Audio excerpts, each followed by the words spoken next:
We should be all goaded to go. Let's get started. Ooh.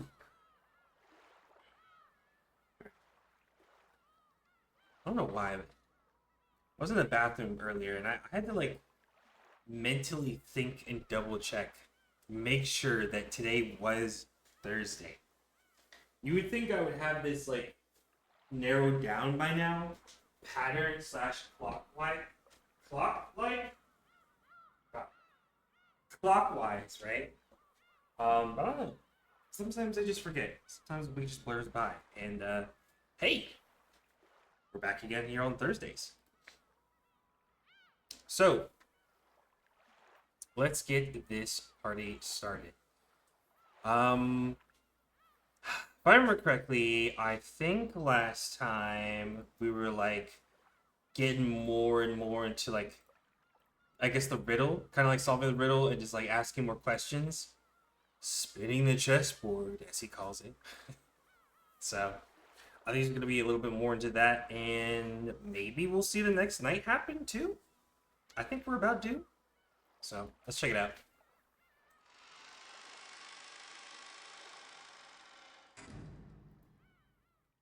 Key.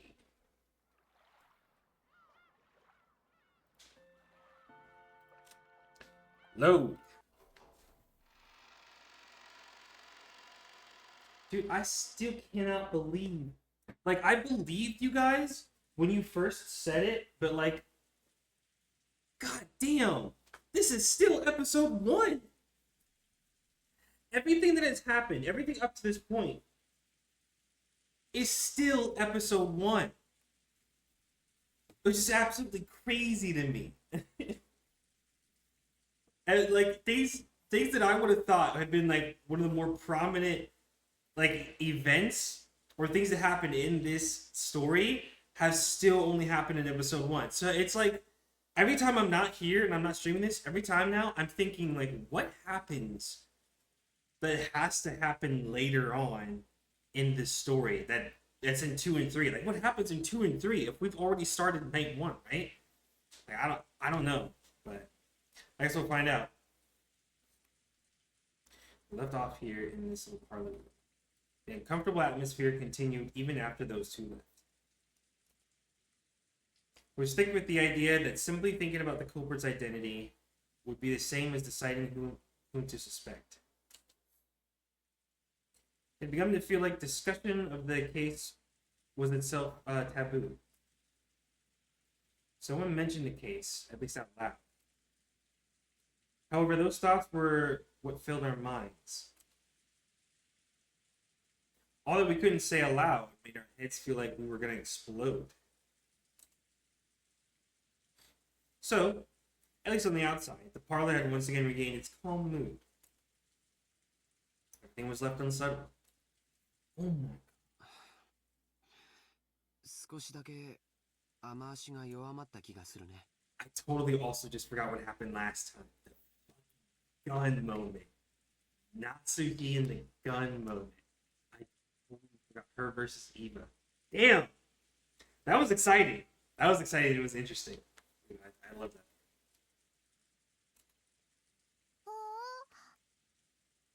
まだいっぱい降ってるよ。おー。仮にやんだって、この島には船がねえんだしな。船が明日すぐに来てくれりゃいいんだがよ。洋館バカンさんもうお腹いっぱいだぜ。母さん、Hmm. 明日船はいつ来るのかな。 Yeah, brave to think that y'all are leaving anytime soon.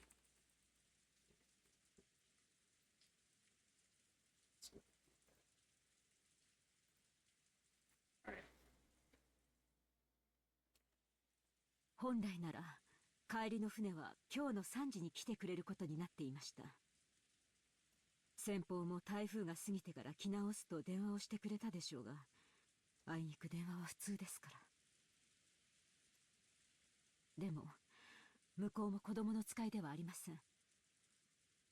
客人の方々の送迎目的だと教えてありますから。おそらく明日の朝一番で、多分9時頃くらいに来てくれるでしょう。Man, another thing, I watched a little bit of the anime of this because I was just curious of like what it looks like compared to the VN. Holy fuck, it's bad. The pacing and just like the way they describe and go over everything, it's so bad. It doesn't do any of this justice. I was so mad. I could barely watch the first episode. It was completely black outside. I looked at the clock. I realized it was just past 7. I was starting to get hungry. Kumasawa-san gonna cook? Ah, right as I said it. Right as I said it. I knew it. In the kitchen, Kumasawa was cooking enthusiastically. She had laid out a variety of dishes, and while they didn't match the level of Goda's art for cooking, they were still quite gorgeous. It was an act of kindness from Kumasawa. He was trying to enliven everyone's low spirits with some food.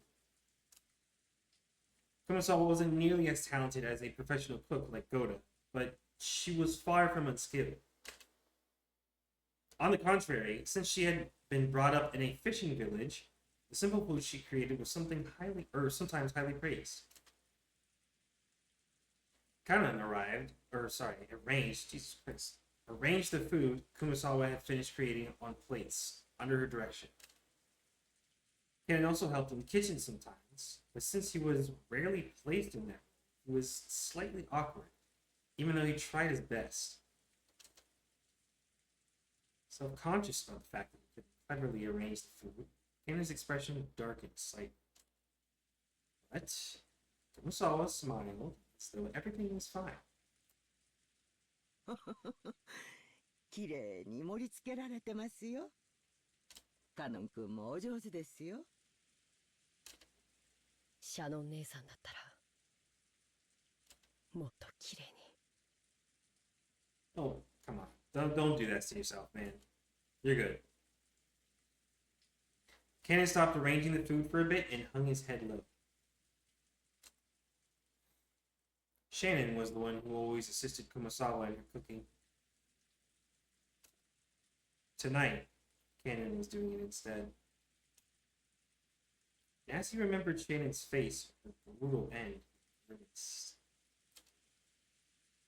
今は忘れなさい。 Genji spoke kindly to Kanan as he advanced upon.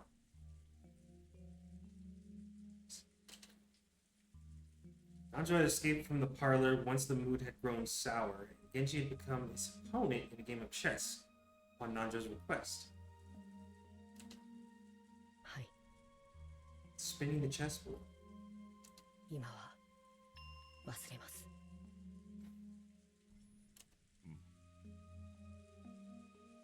それがいいだろ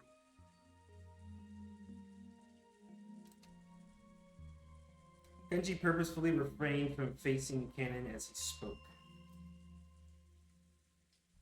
He did so because he understood that it might make things tougher on Kanan if he noticed that someone was looking at his eyes. Good lord.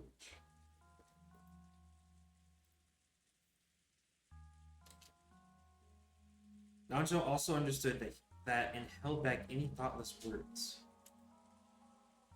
金蔵さんもどこへ行かれたんでしょうな。ご無事だといいのですが。わかりません。 Gariba.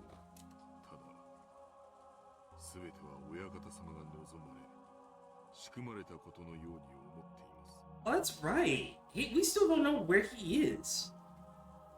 He really just kind of left, huh? それを邪推することは、 Or so Battler thinks, 使いする hid under the bed. 過ぎたことです。 Knows.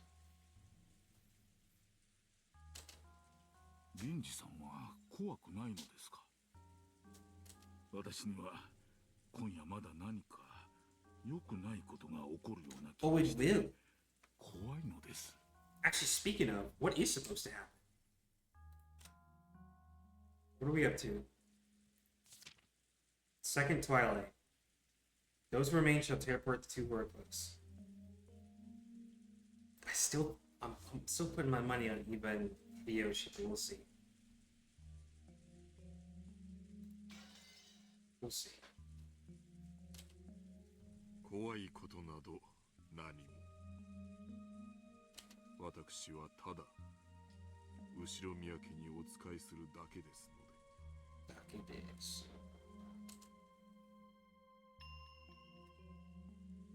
Nanjo sighed through his nose and made a carefully considered move.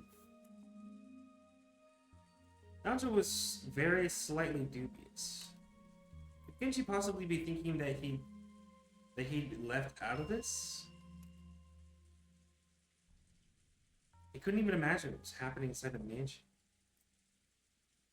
But he definitely couldn't deny the possibility that Kinzo had devised. If you liken this island to chess, Kinzo had opened the game, and as a result, 6 pieces had been defeated.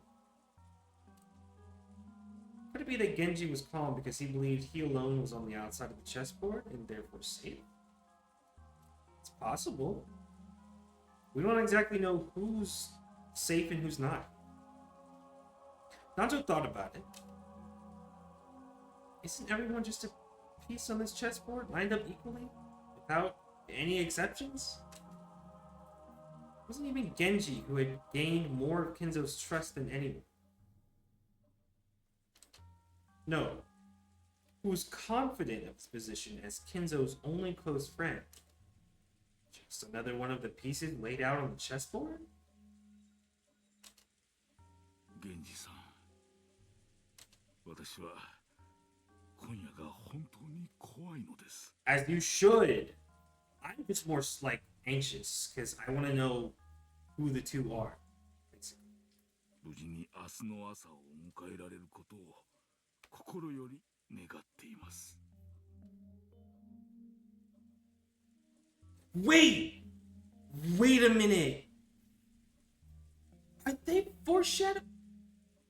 Are the two people that are close Nanjo and Genji? And are those the two that's gonna tear apart? I think it's them. Dude, they almost just like hand fed that to me. I feel like they just hand fed that to me. I never would have guessed that if they didn't pair them together and do this like whole little bit. It's a little too hot.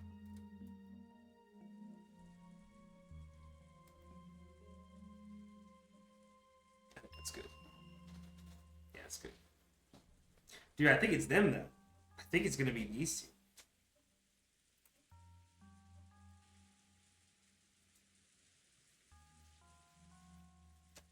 Shit, I didn't think about them. I kept thinking that it had to be like a relationship. And that's why those two people would be separated. I never thought about that.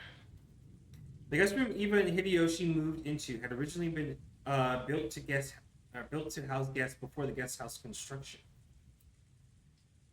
So until a few years ago, they had stayed in these rooms every family conference and were very familiar with them.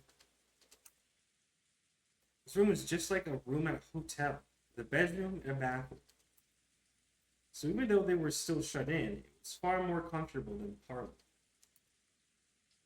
やっぱり家族だけだとリラックスできるな。他のみんなも客室にこもって鍵をかけてりゃええんや。夏日姉さんが客間を出るなって威張り散らしてるんだもん。誰も口答えなんてできないでしょ。Just let her have it. She's right. あの人、ずーっと冷や飯を食ってきたから、兄さんが死んでやっと天下が来たって張り切ってんのよ。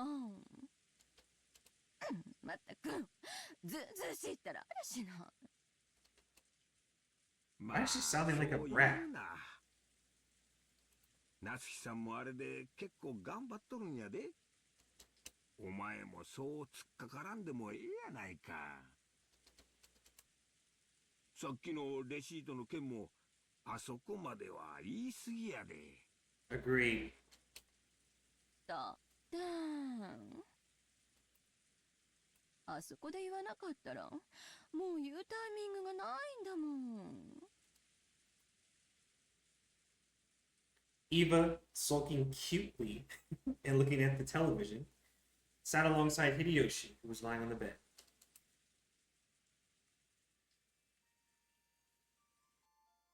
でも、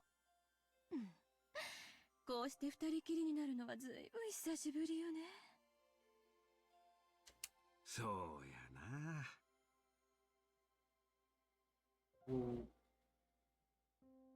What is this music for? 思えばわしもお前も老けたもんや。 Oh, are these getting sentimental? Okay, okay. ジョージが生まれてから何もかもがあっという間や。本当にあっという間よ。子供を作るの焦りすぎたかしら。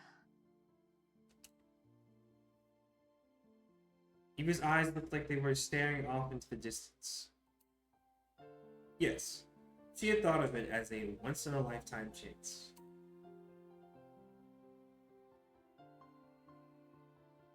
Her older brother, Kraus, had been unable to father a child for quite some time. I don't think it was on his end, though. 6 years passed after his marriage to Natsui without any signs of pregnancy, which didn't please Kinzo. Eva herself had thought that her name would be moved outside the Ushiromiya register when she got married anyway. It did not matter whether a successor to the headship was born or not. And then one day, she had a heavenly revelation. Or maybe it was the whisperings of the devil that she had listened to in her sleep. If she could give birth to a successor first, wouldn't she be able to remain in the Ushiromiya register? If things went well, might she have a chance to inherit the Ushiromiya family herself?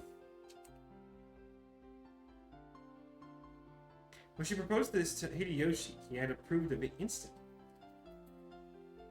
This wasn't because Hideyoshi also had greedy thoughts. For Hideyoshi, who had no close relatives, it was a chance for him to feel once more the long-forgotten thing called family. So when they got married, he hadn't fussed over which last name they were to keep, and quickly agreed to have his name entered into the Ushiromiya family register. It hadn't been easy to persuade Kinzo, but as his daughter even knew Kinzo's personality.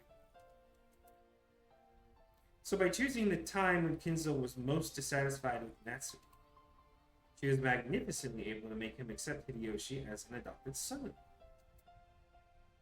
Looking at Hideyoshi, who had achieved success after starting from nothing, Kinzo might have seen a little bit of himself. He quickly grew to like Hideyoshi and approved his transfer into the Ushiromiya register. Interesting. George would eventually become the successor to the Ushiromiya family. They had raised him strictly with that purpose in mind. Even with her a while and had grown into a fabulous young man who would disappoint no matter where he went. That was why he had not been permitted to fall in love with a servant like Shane. I thought it was more on like Shannon's end because servants would be allowed to marry Ushiromiya members, but I guess from George's side that makes sense too.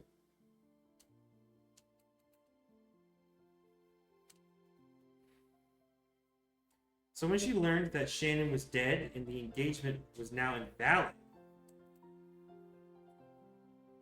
though part of her had still been shocked by the gruesome crime, part of her had also been relieved that her dear George wouldn't be stolen by some servant. Yes. Taking notes as one of the detectives. You'll need to solve the riddle.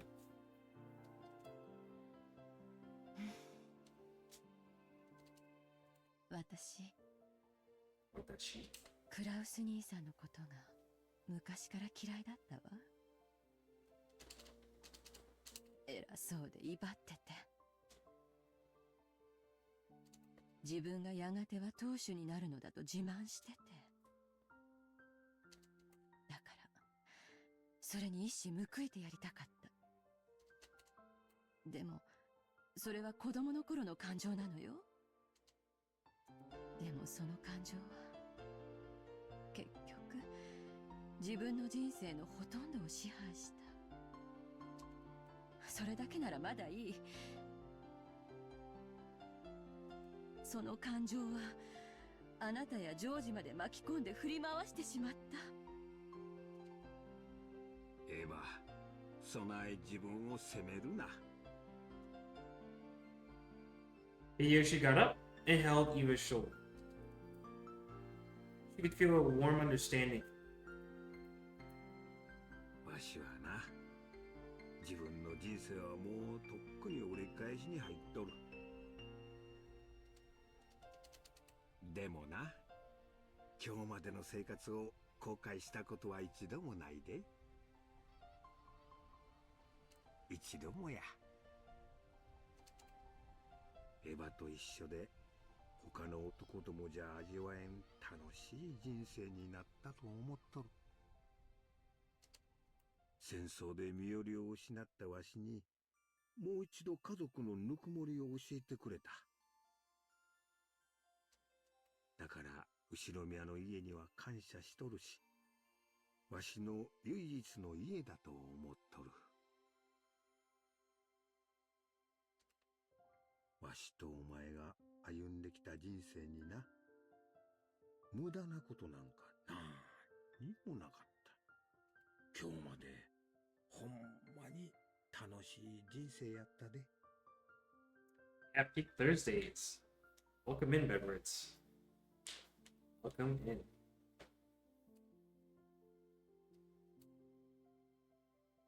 ありがとう。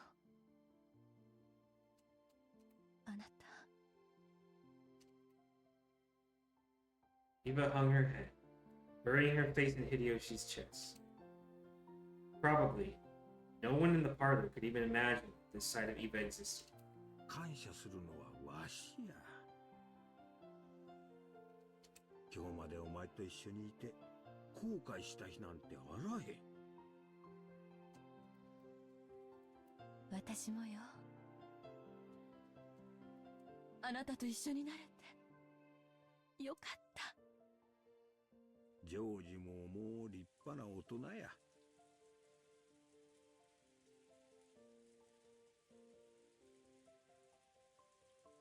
Yep. So leave that there.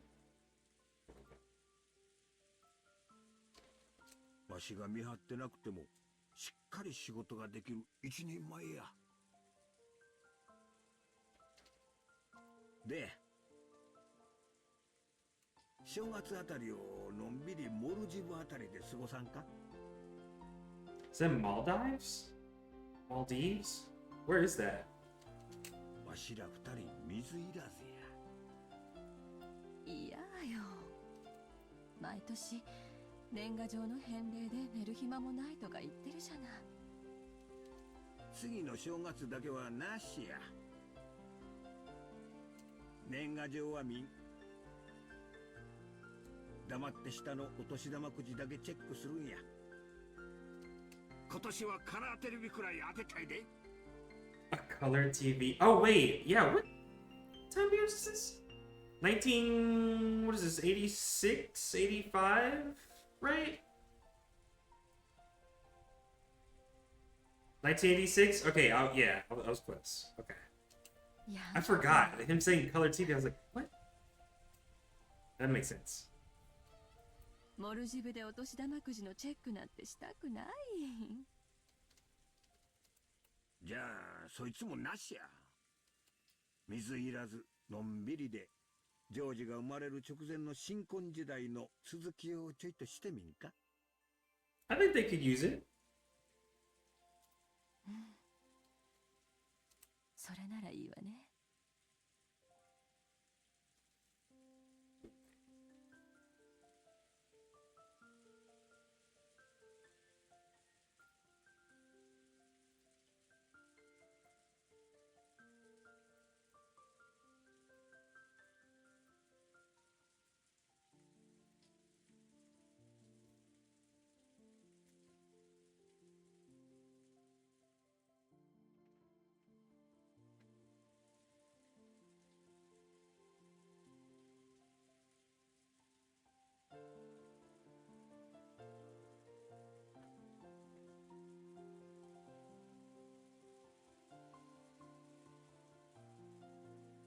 Okie doke. I think everybody should be back by now. モロジブはええとこらしいで。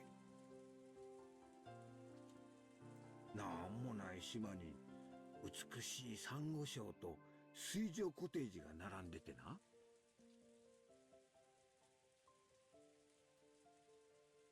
新婚時代の続きっていつからなの？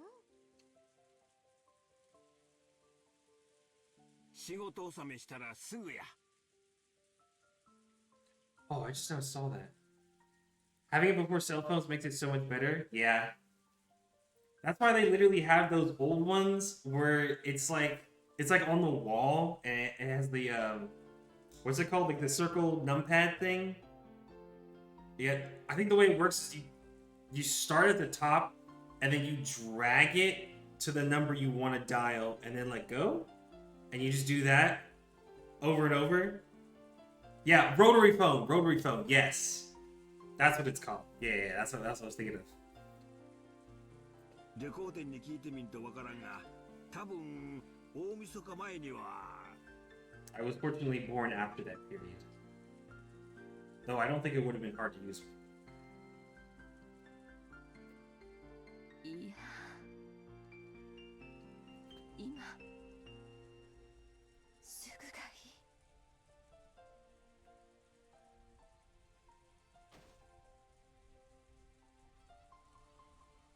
Hey, wait a minute. Even nagged at his lips in a peevish yet flirtatious manner? Whoa, wait. The only sounds that filled the room were the distant voice of the announcer on the news, which Hideyoshi had left on. Obnoxious pounding of the rain against the window. Okay.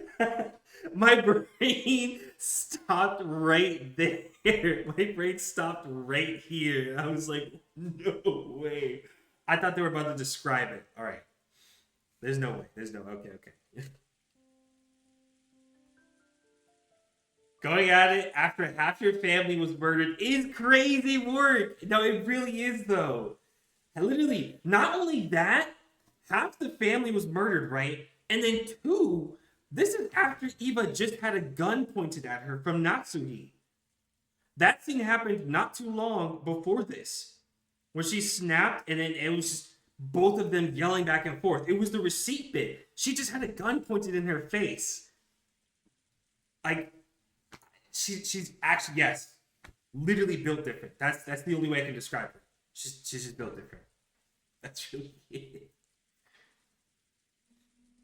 There was a knock on the door and Genji-san entered. 奥様、お夕食の準備が整いました。 What do we have, Genji? お食事はまたこちらでよろしいですか？ええ。ここへ運ばせなさい。南條先生はまだ厨房にいるのですか？はい。次の一手を熟考したいとおっしゃっております。ご安心を。他の使用人たちとご一緒です。ご一緒です。源氏さんはじい様の相手ができるくらいチェスが強いもんな。南條先生よりも強いらしいぜ。そうなんだ。昔相手をしてもらったことがあるけど、あれは勝たせてくれたのかな。 Yeah, probably. マリア、もうすぐ飯だそうだぜ。しかし、よく一日中テレビを見ていて飽きねえな。The news can't be that good. いつもテレビいっぱい見てるから平気。へえ、マリアちゃんはテレビっ子なんだね。食事だから机の上を片付けないとダメだぜ。She's probably the equivalent of what an iPad kid would have been at that period. Earlier, we had torn several pages out of Maria's notebook, and there was now a mess where everyone had been drawing together. Jessica began cleaning that up quickly. Still, everyone here really can draw. I never guessed. 源氏 I might start drawing. Maybe not like super seriously, but maybe just kind of like casually see what I can do. エヴァさんたちにもせめて食事くらい一緒にしないかとお声をかけなさい。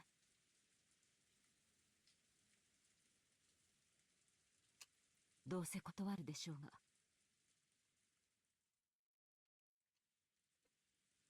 かしこまりました。 You might want to give them a few minutes or half an hour or more. I don't know. But just give them some time. お父様の次はエヴァさんですか。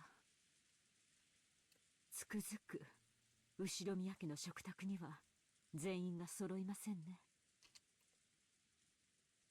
Natsume felt her headache start throbbing again and lightly held her temples. Still? I feel like she's had a headache ever since we got here.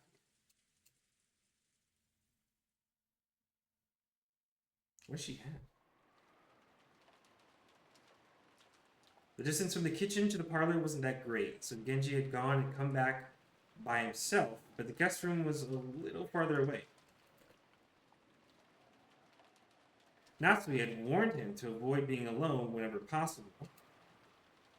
And just now, Nanjo had also admonished him, saying it would be better if he had held a little more concern for his safety. Kanon accompanied Genji, and the two of them went to visit Eva and Hideyoshi in their guest room. Okay, maybe they're done by now. Genji knocked on the door. エヴァ様、秀吉様、お夕食の準備が整いました。 He waited a short while for them to come out, but there was no response. Probably can't hear him over the TV. これは Huh? Wait, what's up? Cannon pointed under the door. Oh, shit! Another one! A Western envelope had been inserted under it. I think I was still right in the first place. It's still too early. It's still too early to confirm. But I think I was still right in the first place. It's just stay with my gut feeling. We'll see. We'll see. Normally, when something was inserted this way, it'd be interpreted as a message from someone outside to someone in the room. So, since this might be a private note meant for Eva and Hideyoshi, it was not something that Kanon and Genji were supposed to take interest in. But this Western envelope was one of Kinzo's, the same kind as the one Maria had taken out last night and surprised everybody with.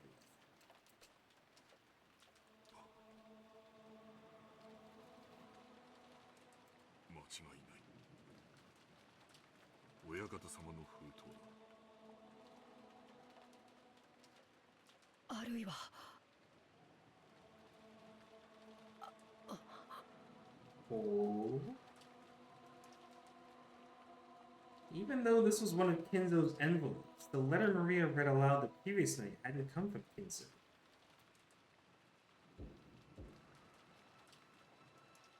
Genji continued knocking a little harder and called out in a loud voice.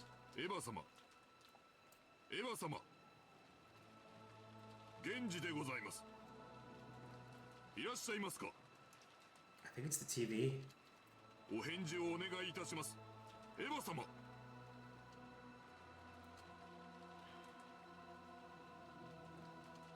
There was no response from inside. Sometimes, when the servants went to call some guests for a meal, guests would be sleeping so deeply that they wouldn't wake up.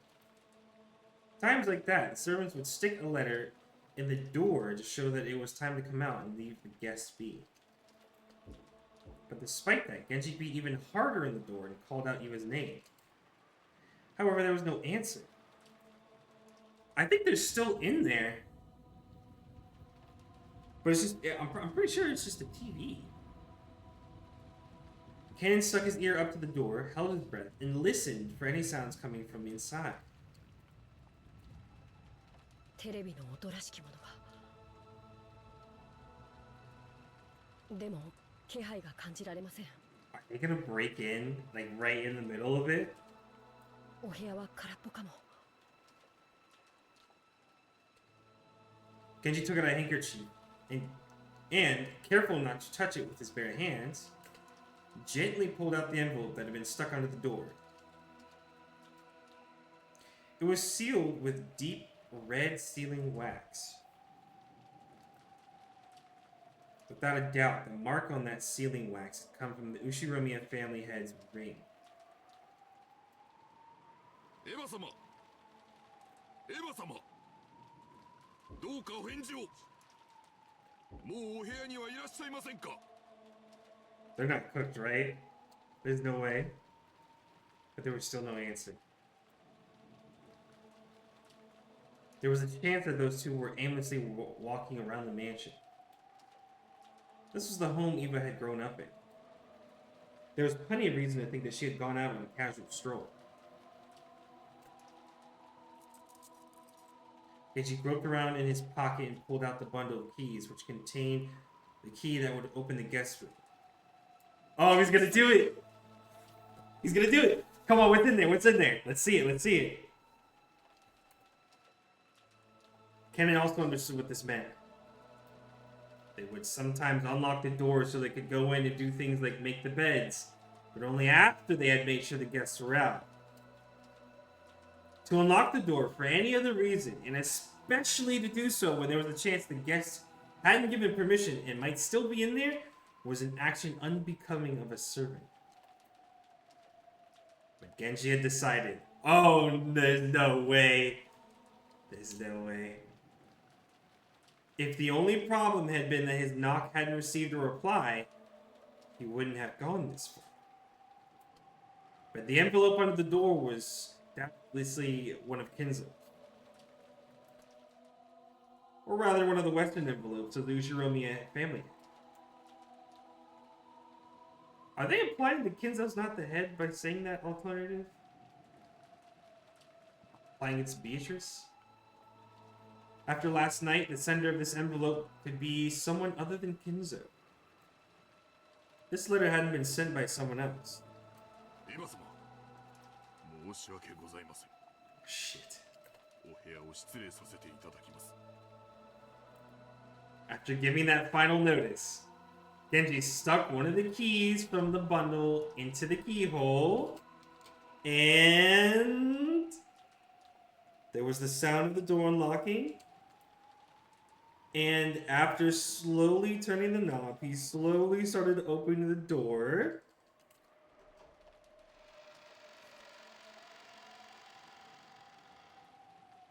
Light seeped through the crack of the door. Were they in the room? Or had they forgotten to turn out the lights? Dude, just say it. Clank. Did he close it? It was the sound of the door chain being pulled tight. The chain had been secured. The chain couldn't be secured from the outside. So it also proved that they were in the room. The sound of voices on the TV seeped out of the room. The lights, the chain, and the TV. All these things made it clear that they were in the room. There was no sign of it. Genji called Eva once again through the crack of the door. But there was no answer. Genji-sama. It's just enough that you can hear the TV, but you still can't see or... you still can't tell. Damn. いかがしますか? I want to know, dude. As part of their job, the servants were able to unlock almost any lock in the mansion. But they had no way to open a door with a chain. I think you can. Can't you like lift it up or something? Actually, no. Because they go vertical, not horizontal. That's right. The only way to get by the chain was to cut it. Are they really gonna... Yeah, I was gonna say, really gonna go that far? That certainly was not permitted as part of the servants' usual work. The creepy chill had already rushed up their backs. Kanan held his breath again and tried to sense someone through the door, but even so, he was not able to sense anyone. 私は奥様をお呼びしてくる。カノンはチェーンの切断を。 He just told him to cut the chain. はい。 How are you gonna cut the chain? You have like bolt cutters or something? As Ken hurried to get a cutting tool, Genji called him to a stop. 待てカノン。 Oh. 厨房に戻り、熊沢と行動するように。 Oh, okay, to go get the tool. 断じて一人で行動してはならんぞ。 Okay, that's smart. That's smart. はい。かしこまりました。 It looked like Cannon was wondering why he had to do something so troublesome in the middle of this urgent situation. But Genji had said it out of wariness. He didn't care what happened to himself. In the worst case scenario, he didn't want anything to happen to Cannon. Damn. Incredibly selfless.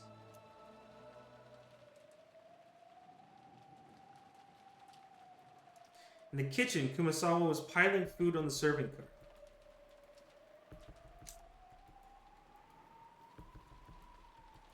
And Nanjo was waiting for Genji, apparently wanting to show him a move he had finally thought up that might turn the tables. But Genji's appearance immediately told him that something was wrong. おや、どうしましたか、源氏さん。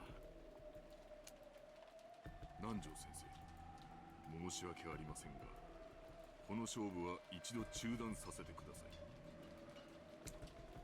カノンはチェーンを頼む。熊沢、食事の配膳は一時中断し、カノンと同行するように。 This could be serious. 私は奥様のところへ行く。南條先生もご一緒に。何かあったんですかな。 Though I'd like to think if even Hideyoshi were still in the room, they would have heard the chain like snap or lock when they opened it. So maybe they're not actually there. Genji took Nanjo, who still didn't know what was going on, and quickly left the kitchen. 熊沢さん、申し訳ありませんが、僕と一緒に来てください。何があったんですか、カノンさん。 Kumasawa said almost exactly the same thing as Nanjo, unable to take in the situation, and chased after Kanon, who had flown out into the hallway. Taking Kumasawa with him, Kanon went to a storage room and looked through the tools packed in the toolboxes and hanging all over the walls. Trying to find something that could be used to cut the chain. Yeah, that sounds like, unless you have, like, I don't know, I guess bolt cutters or something. 何を探してるんですか。私も手伝いますよ。ドアチェーンを切断するんです。大きめの番線カッターはどこだっけ。 Oh, I guess wire cutter might do it too. ドアチェーンをどうしてそんなことをするんですか。エヴァ様たちのお部屋にチェーンが。中にいらっしゃるはずなのに、お声をかけても返事がないんです。 It took Kumasawa some time to figure out how cutting the chain and even Hideyoshi not answering were connected, but she did realize that this was an urgent situation. これなら多分。 Cannon took down a very large wire cutter that had been hanging on the wall. It was called a cutter, but it'd be easier to understand if you said it was shaped like a jar or a large pair of pliers. Yeah, that's what I would expect. We use like that little jagged like circle part in the middle of the pliers and just cut it with that. Ken remembered once being warned that this dangerous tool could easily cut through one of your fingers. Yes, they can. Shit's tough. Cannon took that and rushed upstairs. He already knew instinctively. He should fight for every minute, every second to open it quickly. Or perhaps it was already... 待ってください、カノンさん。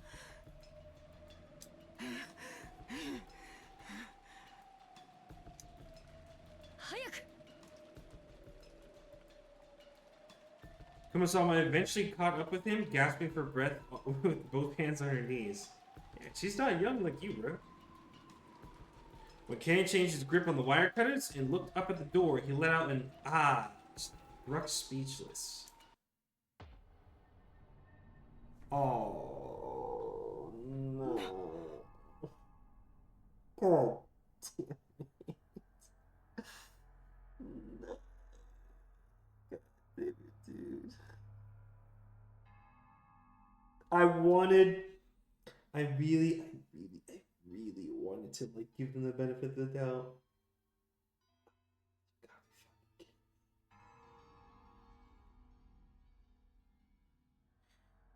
Ah, hell nah, SpongeBob is right. I was right in the first place. Damn. Oh, this is fucked, bro. This is so fucked.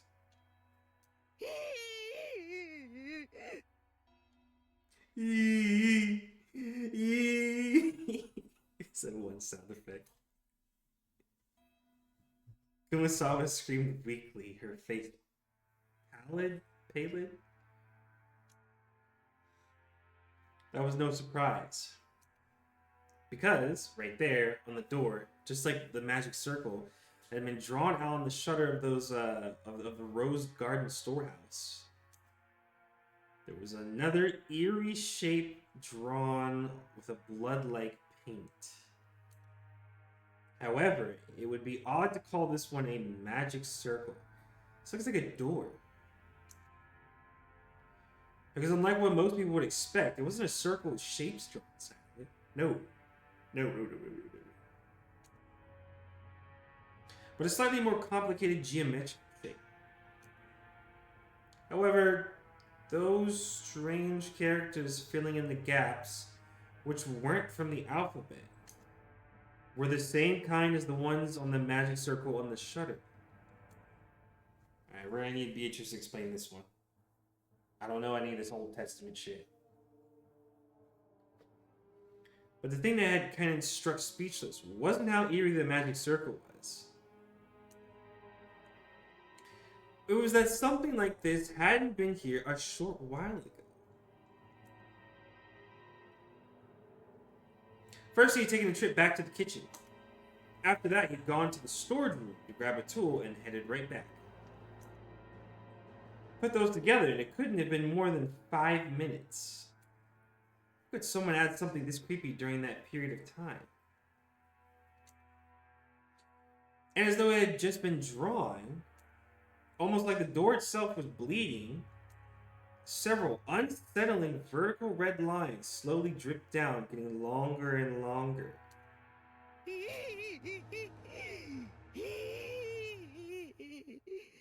Say it ain't so. Kumasawa's knees gave away and she sank down on the spot. Kumasawa hadn't done this first, then Kanon surely would have wanted to.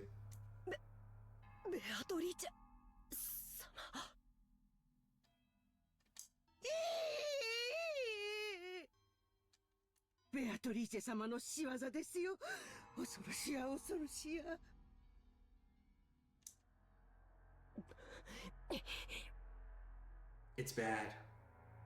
It's bad. She would tear away the remaining two who were close. Kanon gulped and readied the wire cutter and approached the door. He didn't want to get close to this disturbing magic circle, and he really didn't want to touch the steadily dripping substance that looked like blood. But if he didn't get close, he wouldn't be able to cut the chain. Fighting this cold feeling, he gulped again, and after gathering his courage, he went even closer, putting the wire cutter up against the chain. He then pressed with all of his strength, managing to cut through the chain far more easily than he'd anticipated. The cut chain fell into the two separate parts, which continued to clang as they swayed back and forth.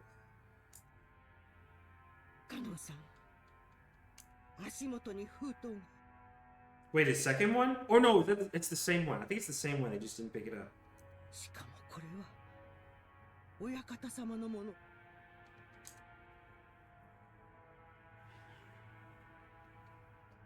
It looked like Kumasawa had also noticed the western envelope at the bottom of the door. And that the sealing wax had been sealed with the head's ring. Cannon hesitated for just a second over whether he should open the letter first or check inside the room. But he eventually decided on fulfilling his original purpose. Cannon pulled a handkerchief out of his pocket. This was so he wouldn't leave fingerprints on the door. Smart. If his worst fears were realized, the police would want to investigate this room too.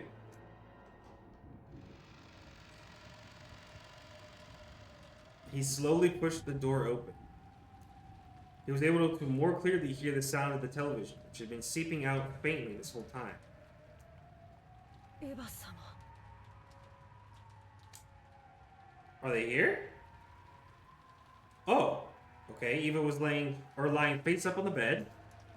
On the bed with her shoes still on.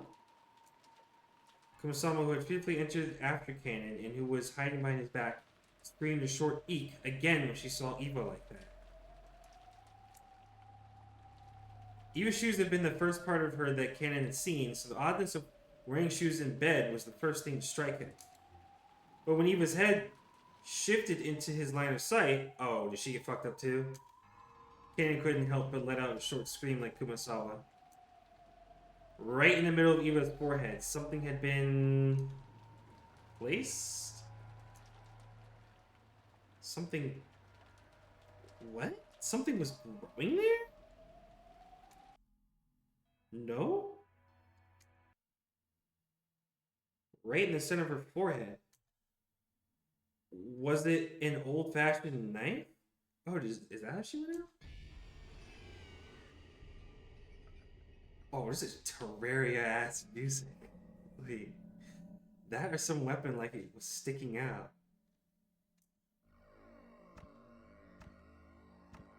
Oh, and there goes another. At the base of where it was struck in, blood dripped down, staining the sheets on the other side bright red.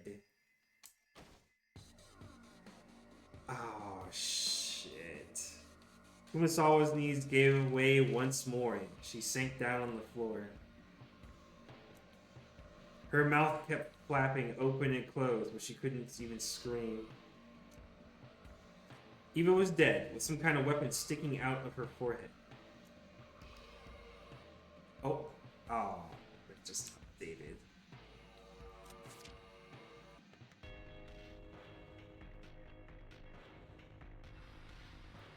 Rest in peace, ma'am. Rest in peace. I'd like to think she went out a warrior's death, but I kind of think that she just got fucked over like the other 6, and there's nothing she could have done. Like,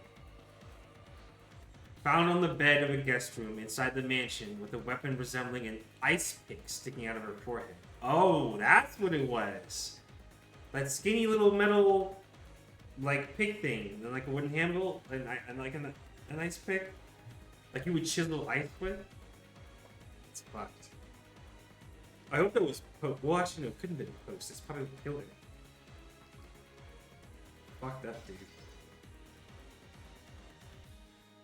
She went out like that? Shake my head, right. That's why I said I hope that she went out a warrior's death, but like, or at least like fought back or something, but Beatrice works in mysterious ways. I've got no clue. One can only hope. Both eyes were open wide, and the image of the person who killed her must have been burned into them. But the only mouth capable of naming that person had been shut for all eternity. Even though her forehead was the last place they wanted to look, they couldn't tear their eyes from it. Well, at least she didn't get half her face mangled, so not as bad, or not as brutal. Right there, the weapon was stuck into Eva's forehead, standing almost perfectly upright. And on the handle was a complicated design that you wouldn't expect to see on any ordinary weapon. That thing could be summed up with the word occult.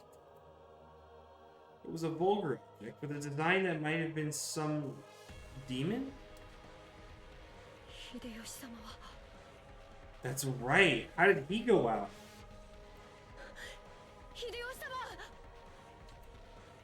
Eva was on top of her bed, but the other bed was empty. What?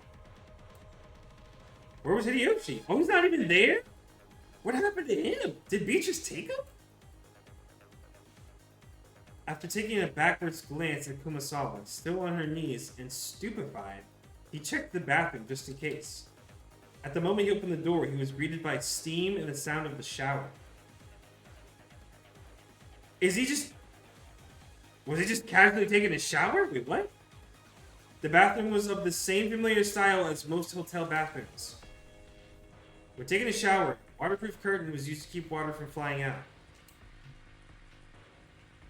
Oh!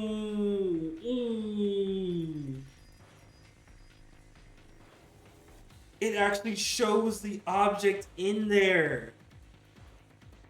So that's the ice pick-like object. Oh, fuck, dude. Oh, poor Yoshi. Hide the UI now? Right. The only thing I can do... Oh. Shit. Oh, that's fucked.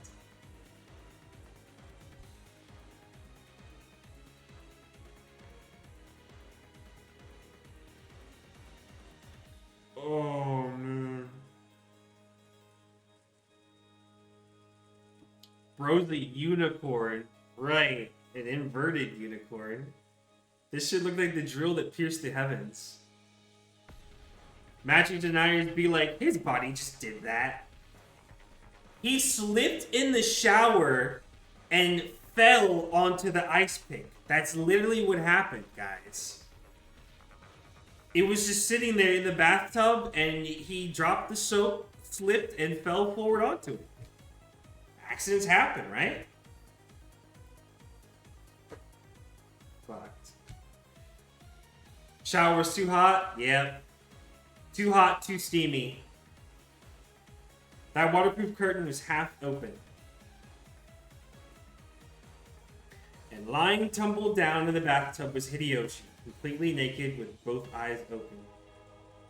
Interesting that they showed Hideyoshi's body, but not Eva's. I wonder why. I'm also pretty sure he's the first sprite of the body we've actually seen. Everyone else has been described up to this point. I think he's the first one they've actually shown. And lying tumbled down in the bathtub was Hideyoshi, completely naked with both eyes open. And pointing right at Kennen. Just like Eva, a weapon with a demon-like design was stuck into his forehead. Since his head had been under the shower's hot water this whole time, his face wasn't half covered and filthy with blood like Eva's had been.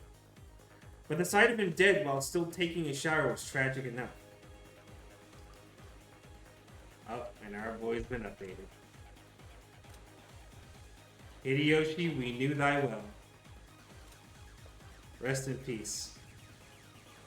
Found in the bathroom of the same guest room that Eva was found. Like Eva, there was a weapon resembling an ice pick sticking out of his forehead. You can't see either of them by looking through the gap of the door while the chain is set. You can't see them, so you can't reach them. Hayes, how could a human possibly kill them?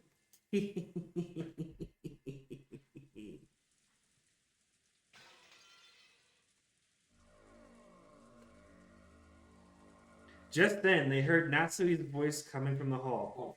Oh, fuck. She's gonna lose her shit when she sees this. She was probably coming with Genji. Too late. It's too fucking late. She's got the gun. She's got the gun too. It's pointless.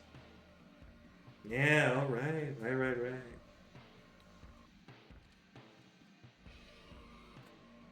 この手紙は Oh, you haven't even read the letter yet. 中にはなんと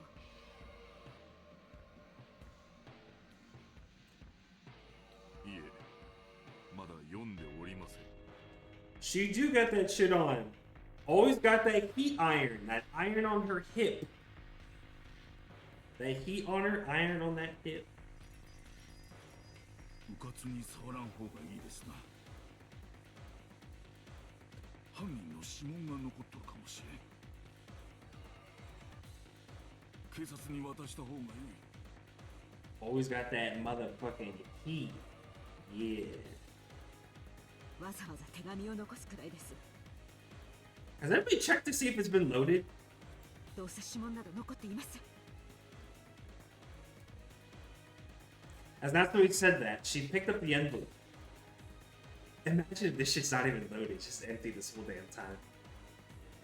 And before checking its contents, she entered the room herself where she had found Eva dead. エヴァさん、 Yeah. 奥様、こちらには秀吉様も。 That's two!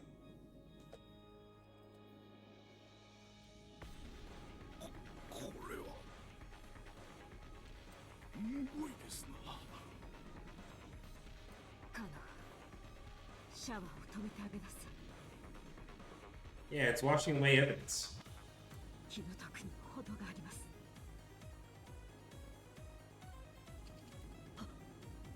はい。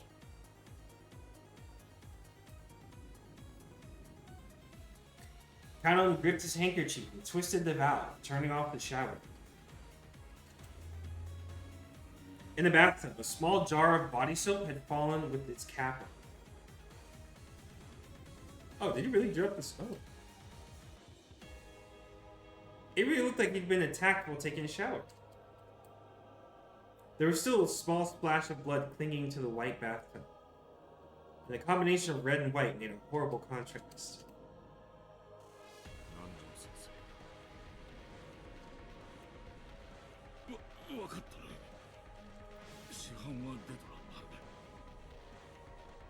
死後硬直も始まっとらん。 Oh, so these were like recent. おそらく殺されてから1時間経ったかどうかというところだろ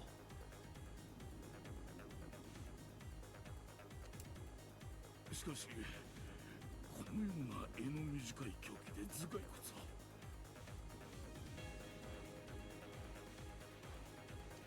考えられん。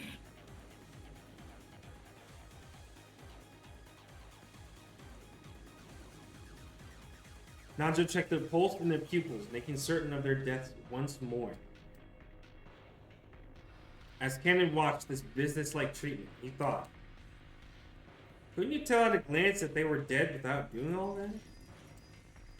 Nanjo thought about removing the weapon, but then decided it would be better to preserve the scene and hand it over to the police, so he left it alone.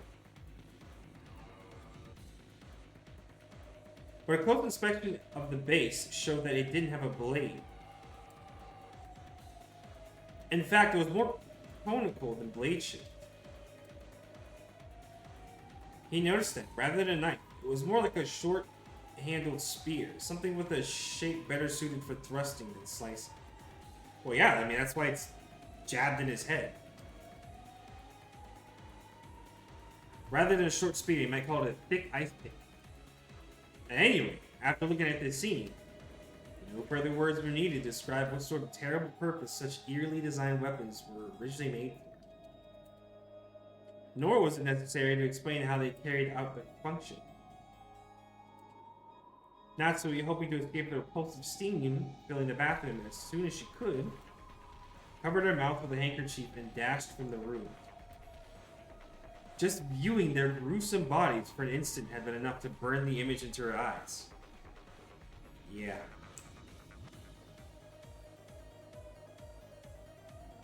Yeah, burn that one. It's rough, man. That is rough. If she looked any longer, an image would surely remain in her vision for all eternity. The rising urge to vomit was exactly the same feeling that she had that morning at the garden storehouse. For a while, Natsui couldn't help but stand with her back facing the guest room, fighting that sickness in her stomach.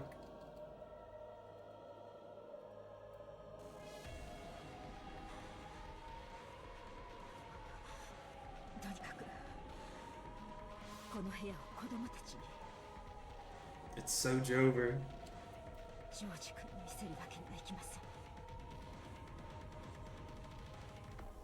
Oh my god.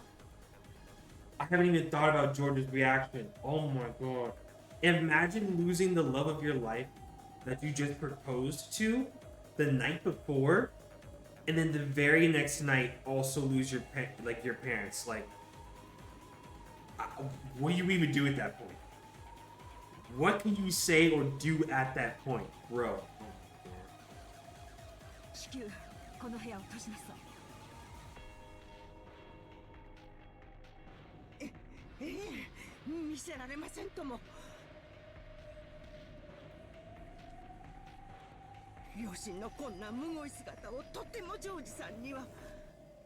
Yeah, I was looking at the emoji, but it's in reverse. Yeah, no, that's probably how he'd be feeling.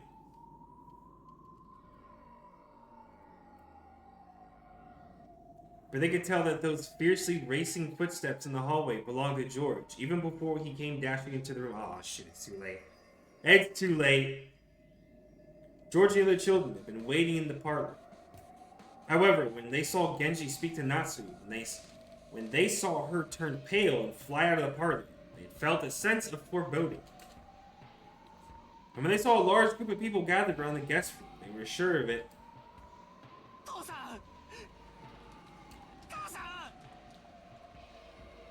I'm so sorry. You're not done losing yet.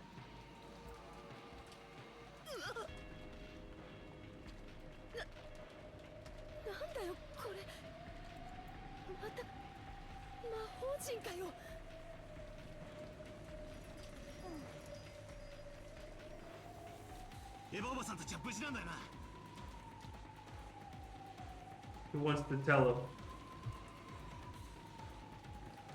Who's gonna tell him?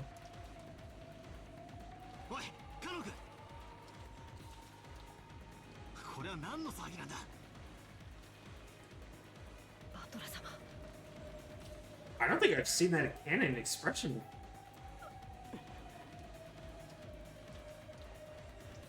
Canon didn't have to say anything. George's scream after he ran into the room told me everything they needed to know.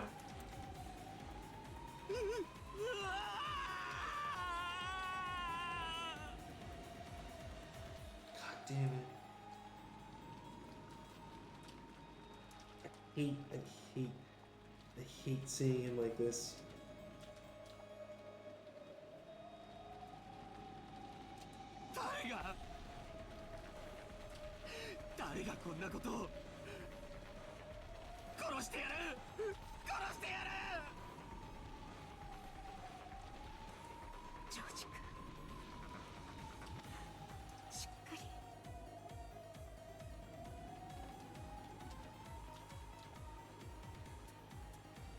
Natsui touched George's shoulder with her hand, but he violently shook her off. George fell over beside Eva and buried his face in the bed in front of his mother's face, wailing. Then he pounded on the bed with his fist over and over again.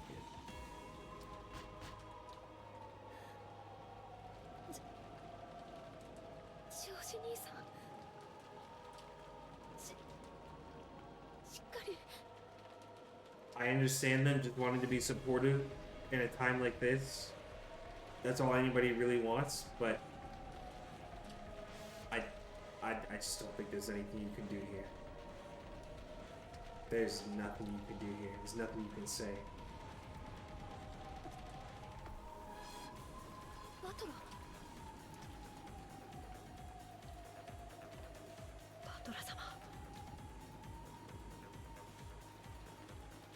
Battler had his back against the wall of the hallway. and was covering his eyes with his right hand and weeping without restraint.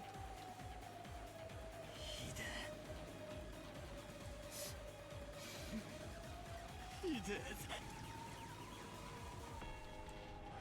心に決めた女を婚約した次の日に失った。同じ日に親父とおふくろまで殺されるなんてよ。 That's what I was saying earlier. あんまりにも無謀じゃねえか。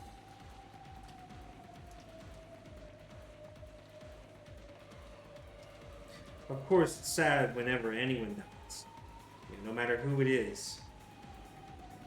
But to Battler, those left alone by the deaths of others were far more worthy of pity. Everyone here now had lost someone close to them.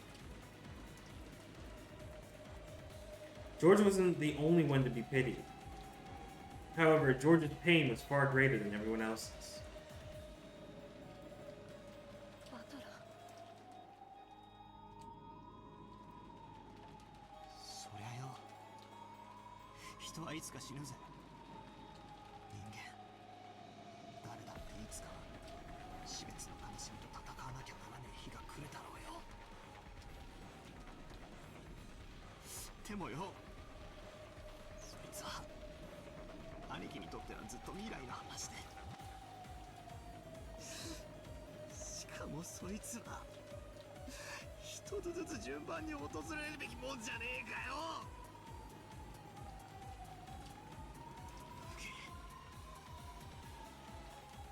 無ごすぎるぜ。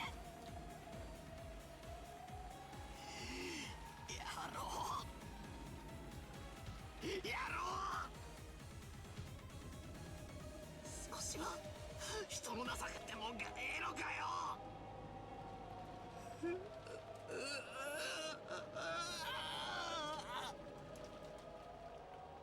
おうバトラ泣かない泣かない。 How, Maria, at a time like this? Maria tried to comfort Battler in a mechanical sounding voice? Okay. Battler violently wiped his tears. くそ、もう流さないぜ。 He's locking in. 悲しみの涙ももう二度と流さねえぜ。ああ、全然ダメだ。俺たちは魔女様に爪を食らってるわけだ。主勢一方ってわけだ。 He won't shed them again. He is going to stand strong right now, forever. He has to be strong for everybody else. そりゃダメだぜ。全然ダメだ。チェス盤がひっくり返っちまうぜ。 I see what he's trying to do here. He wants to be preventive instead of counteractive. I get why he's being frustrated. 野郎は俺たち羊が明日まで逃げる手段もなく怯えてるだけだろうと思ってるだろうよ。 We never cry through. だから Keep your head ひ up. っくり返すぜ。明日までこの島から逃げられねえのは野郎も同じだ。しょんべんちびりそうになりながら逃げ隠れするのは俺たちじゃねえ。野郎の方だ。暴いてやるぜ。必ずな。 See, he just needed a little moment to just let it out of his system, because he's still human, right? He just needed that little moment, just weep, get it out of your system, do what you gotta do, and then look at how he instantly locks back in. That's how you know he's dedicated to this.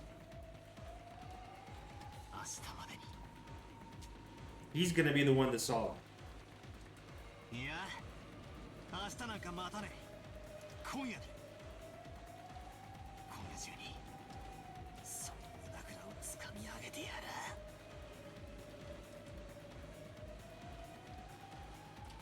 He's determined. Determined battle.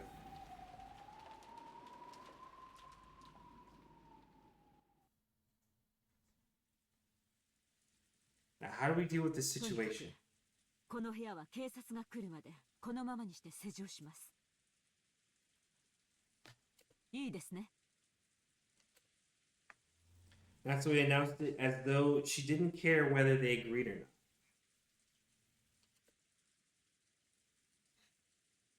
If anyone had a right to object, it would have been George, but he looked as though he had shed enough tears. George nodded slightly, still facing away from the others. When he stood up, everyone else agreed too.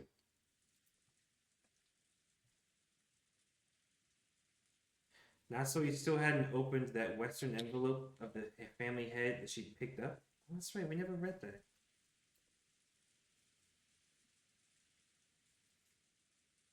But now that they decided to leave this room, she decided to unseal it in the parlor where everyone could watch.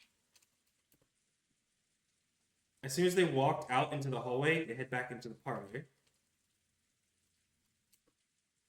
Some of them immediately felt something out of place, or maybe sensed something strange.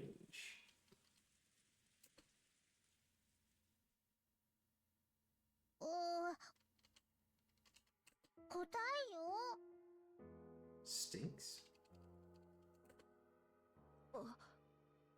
マリアもわかるか。こりゃ何の匂いだよ。ひでえ匂いだぜ。Can't be the bodies, since they'd only just recently died. But everyone sniffed the air. They did notice a horrible burnt smell drifting through the hallway, one that none of them had smelled until then. 私、ちょっと厨房を見てきます。火はちゃんと消したはずなんですよ。After noticing a burnt smell, it was natural that Kumasama, who had just been using the burner in the kitchen, suspected that her own slip-up had caused it. Kumasawa hastily dashed away. カノン、熊沢と行きなさい。一人にさせないように。はい。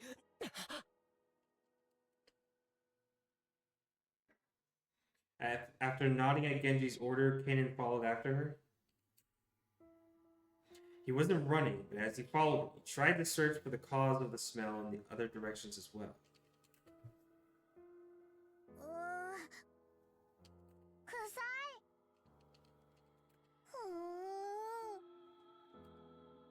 これは確かに鼻が曲がりそうな匂いですね。Stench that makes the nose wrinkle. しかし、換気のために窓を開けてもいいものか。Natsu was reluctant to open the windows in a situation where self-defense was so important. Yeah, that's understandable. 換気扇を回させましょう。窓を開ける必要はないと思います。ジョージの兄貴、話しかけても大丈夫かよ。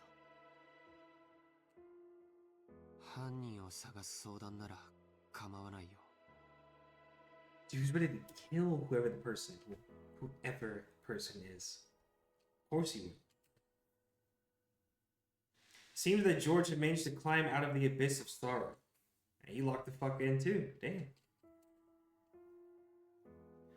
All that filled his chest now was quiet flame of hatred towards the culprit who had stolen the lives of the one he loved and his beloved parents. 部屋にはチェーンがかかってた。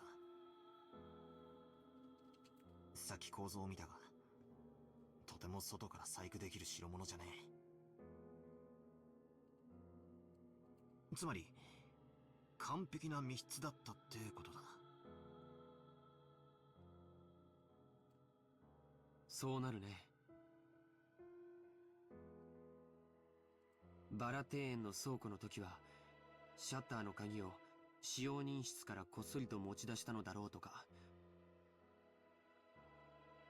あるいは複製の鍵を持っていた可能性とか、いくつか方法が想像できた。でもチェーンは違う。チェーンは一般に浸透した施錠方法の中で最もシンプルに密室を構築できる。チェーンだけは物理的に破壊しない限り外からはどうにもならないぜ。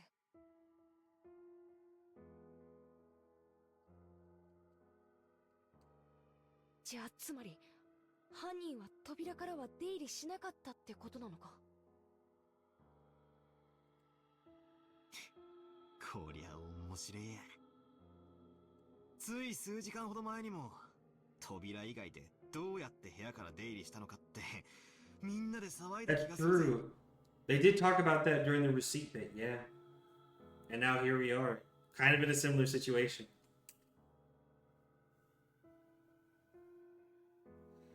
Back then, we were all losing our cool wondering how grandfather had disappeared from his room. The receipt Aunt Eva stuck in the door on a whim proved that the door had remained sealed. And since Aunt Natsui was the only person to enter or exit during that time, she was under suspicion. Aunt Eva proposed a theory about how Aunt Natsui might have thrown grandfather out of the window and left by the door herself. This door is much simpler. It was sealed from the inside by the door chain. The window had also been locked from the inside, and the bodies had been inside the room. This time it really had been, without exaggeration, a true closed room. That's right. If you include grandfather's disappearance, 3 cases have occurred, and all 3 times the door had been the point of interest.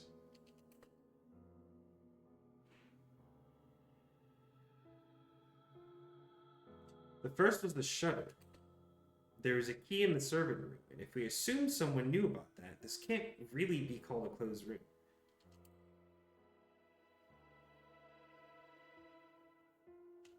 The next was the door sealed by the receipt. However, now Aunt Natsui entered that room. So if grandfather had left through the window or had been thrown out, she would have been able to lock the window before escaping.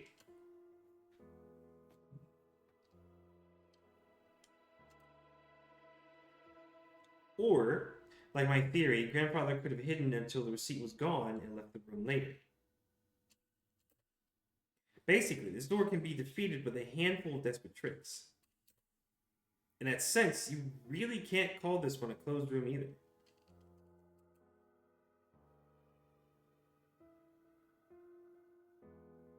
And now we have the door sealed with the door chain. Finally, we have to give up. The window, the door, everything had been locked. It was a perfect closed room. The first hadn't been a closed room because everyone could be suspected. The second had been a closed room because Aunt Natsui could be suspected. But this time, no one could be suspected. No one normally that they want to consider, at least. Like, if you can present all these facts here that nobody could have gone in and out because the door chain, normally, right? And obviously they cleaned out this whole room. There was nobody in here still. What else, right? Can we please include the fiction? This was a perfect closed room because the door chain formed a seal that blocked everyone equally well.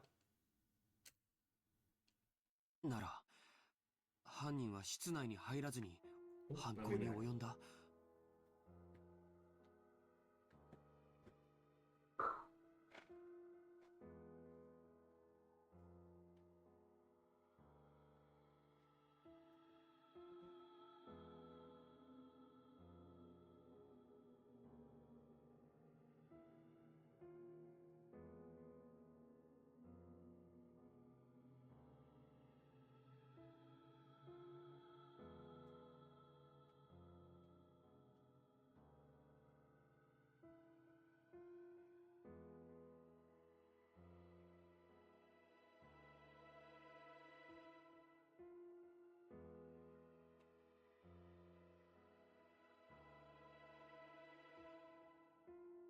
Alrighty, welcome back.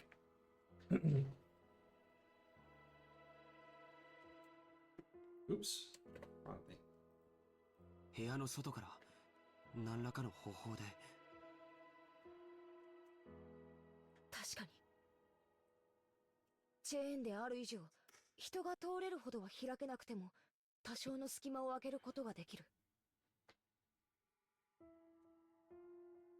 ノックして顔を覗かせたところを襲うとか。いや、甘いか。Missing the fact that it may not have been a human, but aside. 甘いよな。エヴァおばさんの遺体が扉のすぐそばだったなら、それも考えたぜ。だが、エヴァおばさんは部屋の奥のベッドの上。しかも、秀吉おじさんはバスルームだった。チェーンの隙間からでは姿を見ることもできねえし、手を伸ばすこともできねえ。ちくしょう、全然ダメだぜ。さっぱりだ。Alright, spin the chessboard around, calm down, just think about it. Something was tugging softly at my sleeve. Maria? Who's Maria? What's up, Maria? 満足？ Satisfied? That's a weird thing to ask. 満足って何がだよ。Oh, I should have known. Alright, here we go. バトラは親族の誰かを疑うのが嫌だから、犯人はベアトリーチェであってほしいと願ったよ。だからベアトリーチェは叶えた。バトラが言った通り、絶対に人間には無理なことをして、バトラに魔女の存在を信じさせてくれた。なのにわがまま。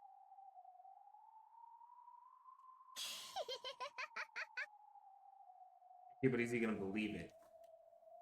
あいつ The hell? What did he do? I tapped Maria, who was laughing unpleasantly, on the head with my fist. ああ、叶えてくれてありがとうよ。Thanks for killing my cousin's parents, essentially. 今のはその例と、不謹慎な時に笑ったことへの教育的指導だ。それより教えやがれ。エヴァおばさんたちの部屋の扉にも、また怪しげな落書きがされていた。あれもまた魔法陣なのか。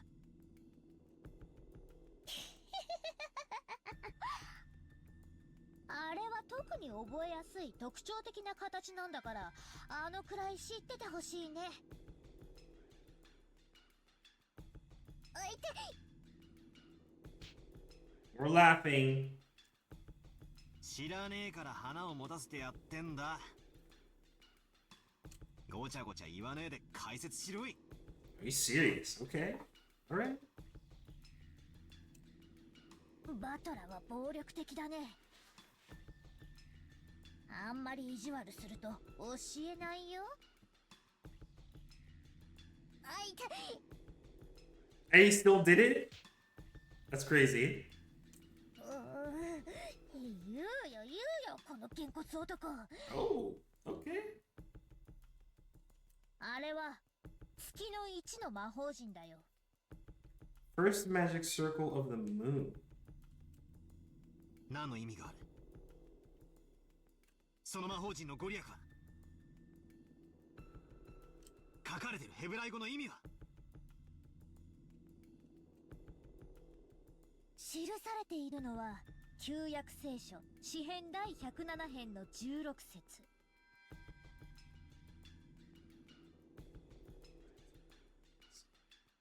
主は聖堂の扉を破り、鉄の栓抜きを打ち破ってくださいました。For he has broken gates of brass and cuts through bars of iron. 魔魔法陣の効用は2つ。 I didn't know there was gonna be so much Bible in Umineko. 一つはいかなる方法によって閉ざされた扉でも開くことができる。そりゃ便利な魔法だぜ。つまり魔法の力に頼らなきゃ開けぬ密室の扉っていう魔女様のアピールってわけか。もう一つの効用は、開かぬ扉を八方塞がりの事態に見立て扉を開く。 When you block the hand, open the doors in all directions. It's a door. 難解な事態の時に用いることでそれまで思いつきもしなかった解決策を与えてくれるんだよ。 A freebie? 平たく言うと観察力や洞察力、ひらめきや直感を授けてくれるんだね。 Oh.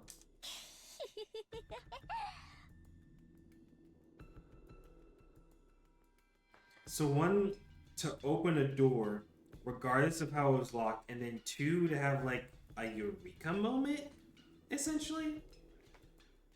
ベアトリーチェはバトラごとき人間風情にこの扉の開き方がわかるものかって挑発してるんだよ。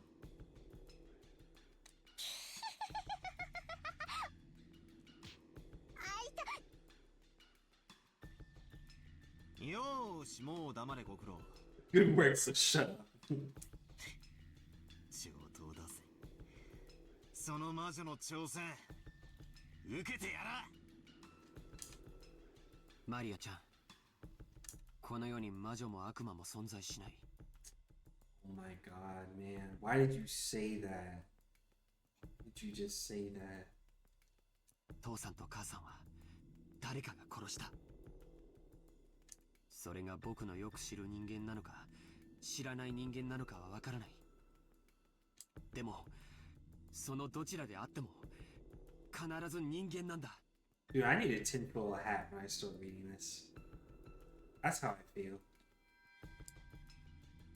しかしどうやって。せいぜい10センチ程度しか開かない扉の隙間からどうやったら室内の2人を。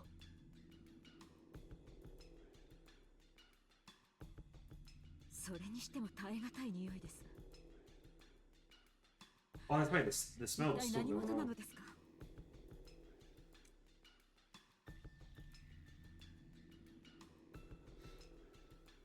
Kanan and Kumasawa, who had gone on ahead, realized the smell wasn't coming from the kitchen even before they arrived.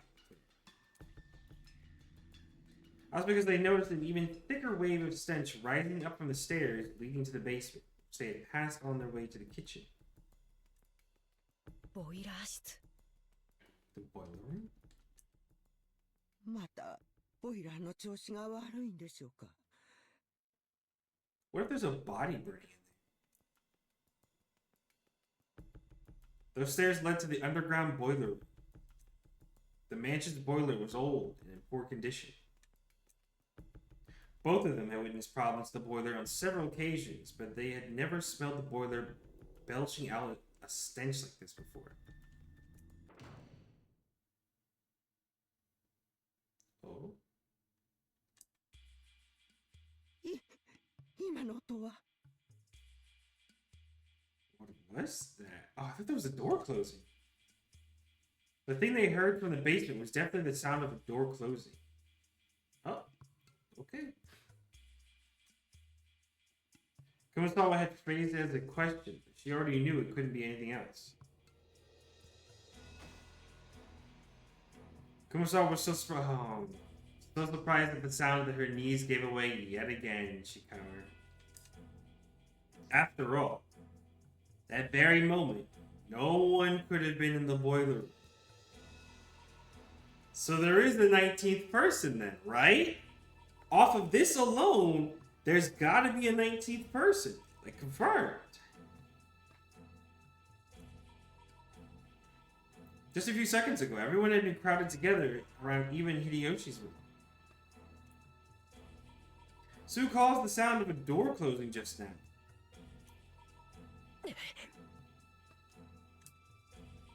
カノンさん。 After taking a second to sort out the situation, Cannon ran down towards the basement. Since they had heard the sound of a door closing just now, and there was no sign of anyone coming up the stairs, the person who closed the door had to be inside the boiler room now. If the boiler room had been a dead end, Cannon wouldn't have rushed in so hastily. But Cannon was a servant, so he knew. There were two entrances to the boiler room, one that opened to the mansion and the one that opened to the courtyard. If he didn't chase them now, they might slip away. Kumasawa reached the same conclusion long after Cannon did. But she didn't let him go alone. You're gonna go too? You're already out of breath. If the thing in the boiler room was the culprit, an opponent who had easily killed 6 adults in the first murder, then no matter how Cannon confronted them, he wouldn't be a match. Of course, with this argument, even if Kumasawa joined him, it wouldn't change anything. At any rate, after a delay, Kumasawa decided that she mustn't let Cannon go alone. She rushed down the stairs.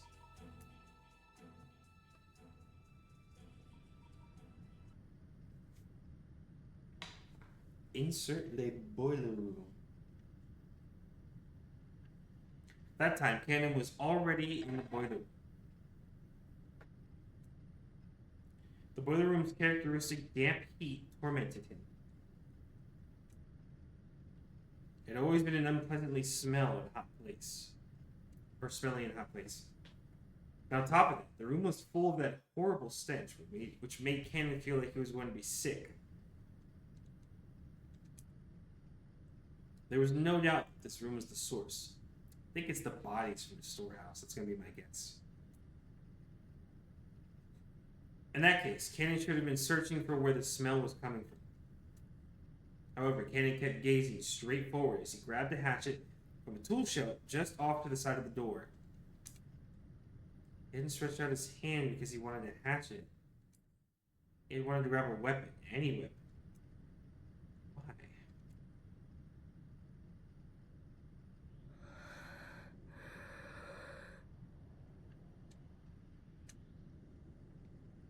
Cannon gazed into the darkness where the naked light bulb couldn't pierce. Then, he answered. ルーレットは数字と赤黒にかけて配当を競い合う。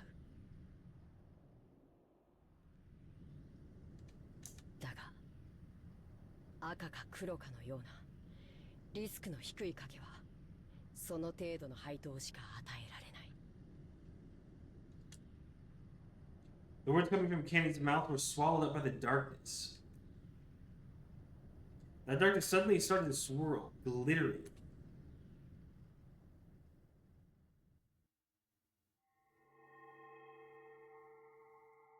Yeah.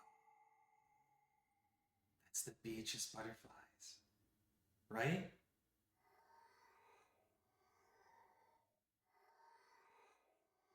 Wait, she's actually right here? Right now? Wait, do we get to see her? No way. Wait, no way?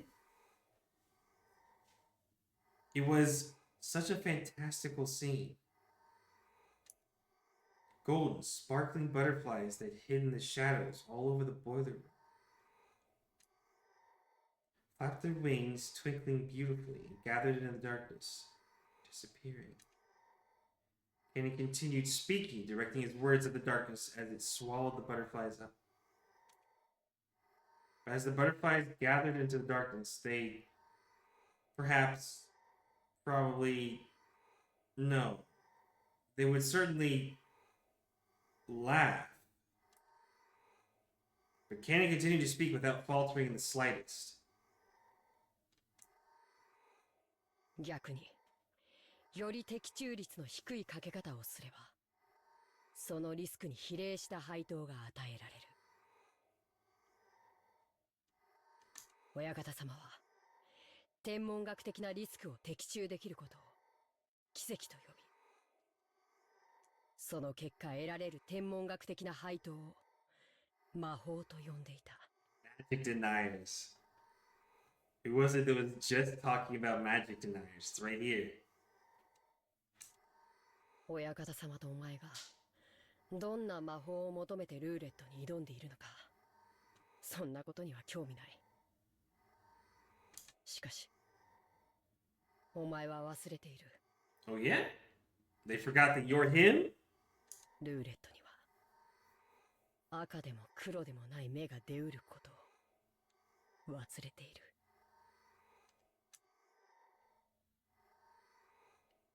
Roulette has a special pocket called Zero, which means that the house takes everything in certain variants of the game.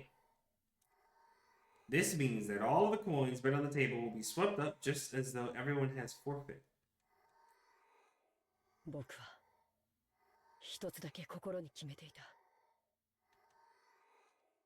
もし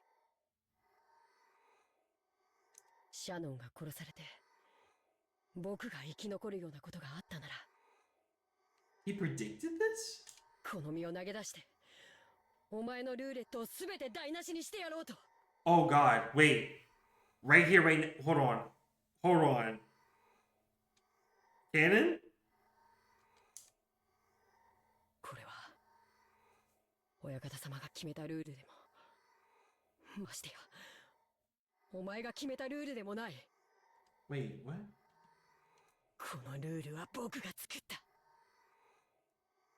Cannon Bros? Wait, but that's not part of how the riddle's supposed to go. Wait a minute. Only two. もう家具じゃない。お前のルーレットの Hold on. ゼロなんだ。 Hold on. Wait, you're not really about to like do that, right? Is he really him? Is he really? He's him? Wait, what? Cannon's face twisted with humiliation.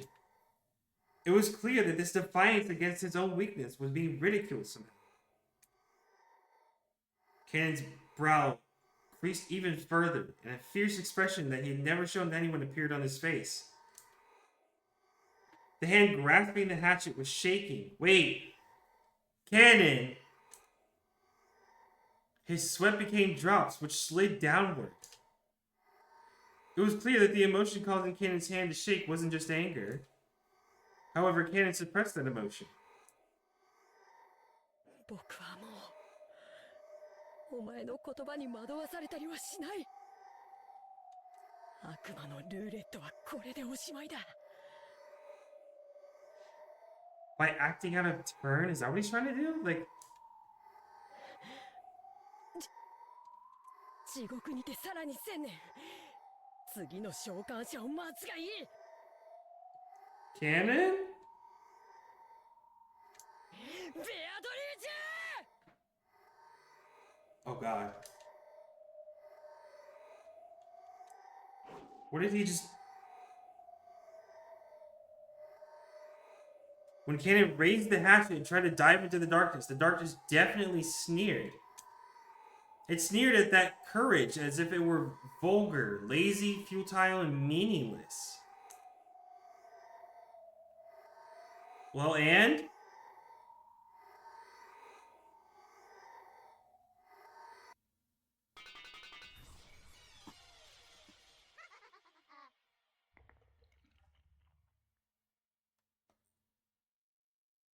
I really didn't like that. I don't know what the fuck that was.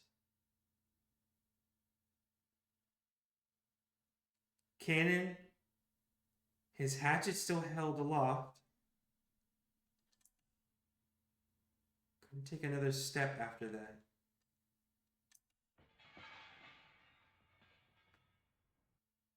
With a clang, the hatchet that he'd been grasping fell and rolled on the floor.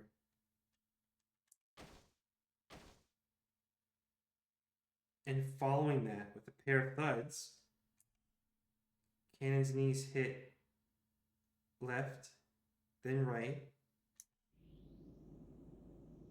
That hand, which looked like it was trying to catch the sky, now that the hatchet had been dropped, gradually lowered, landing on his chest. Then the other hand did the same. No. Right here. Dog, like that? He wasn't even supposed to. Right there. A handle with a demon-shaped design was buried into his chest. The same type of weapon that had been stabbed into Eva and Hideyoshi's foreheads was in Kanon's chest.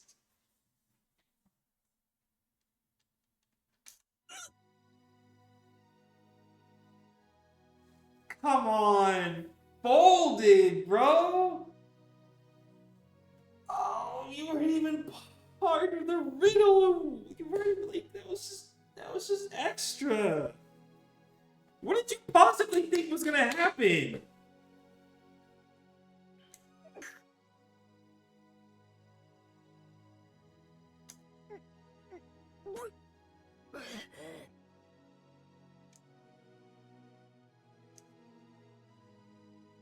Kanon was curled up in anguish, fresh blood dribbling from the corner of his mouth. It was makeup too extreme for Kanon's white skin.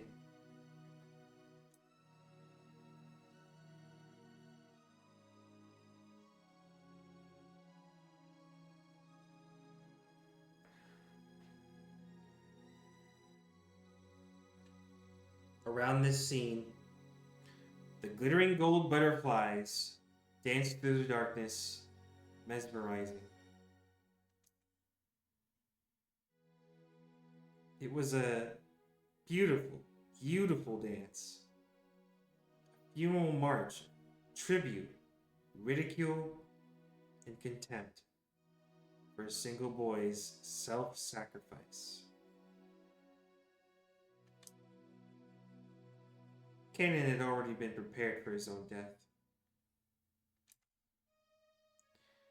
But although he could do nothing but accept the death he had received, he attempted one last measure of resistance.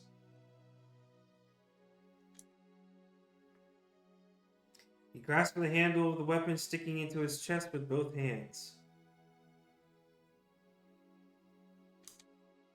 And gritting his teeth with an acute, unearthly pain. Yeah, it's sad, man. He pulled it out.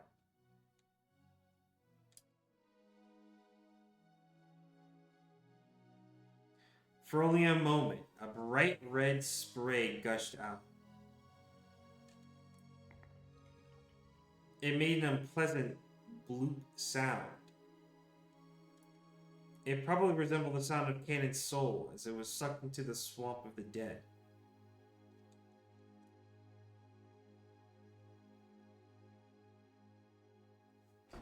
Kanon-san? F's for Kanon. F's for Kanon. Rest in peace.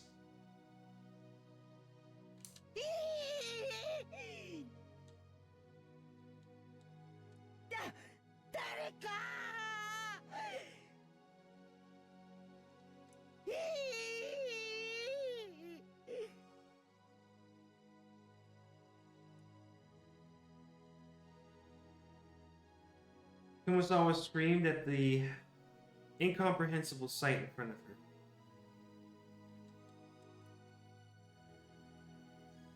Kanon was lying in a pool of blood.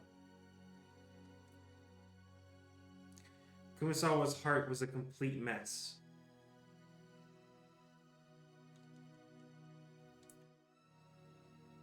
Ah, what a horrible fate. He wouldn't have been killed if I had been with him. Ah, what incredible luck. If I had been with him, I might have been killed too. It's true. As she screamed, her expression was filled with complete confusion, and all the muscles of her face were pulled up, almost as though she was smiling while crying. But no one could have made fun of an expression like this. 何事ですか、熊様。返事をしなさい、熊様。 First one to dash in was Natsui, holding the rifle. Battler and Genji dashed in after her. Normally, they probably would have started discussing the origin of that violent stench filling the boiler room. But after they saw Cannon, who was lying on the ground as if he were drowning in an ocean of his own blood, the stench wasn't important anymore. カード。返事をしなさい。源氏、南條先生をここに。 Natsui realized that even though Cannon was on the verge of death, he was still conscious, so she sent Genji to get a doctor. Really? He is? Oh, okay.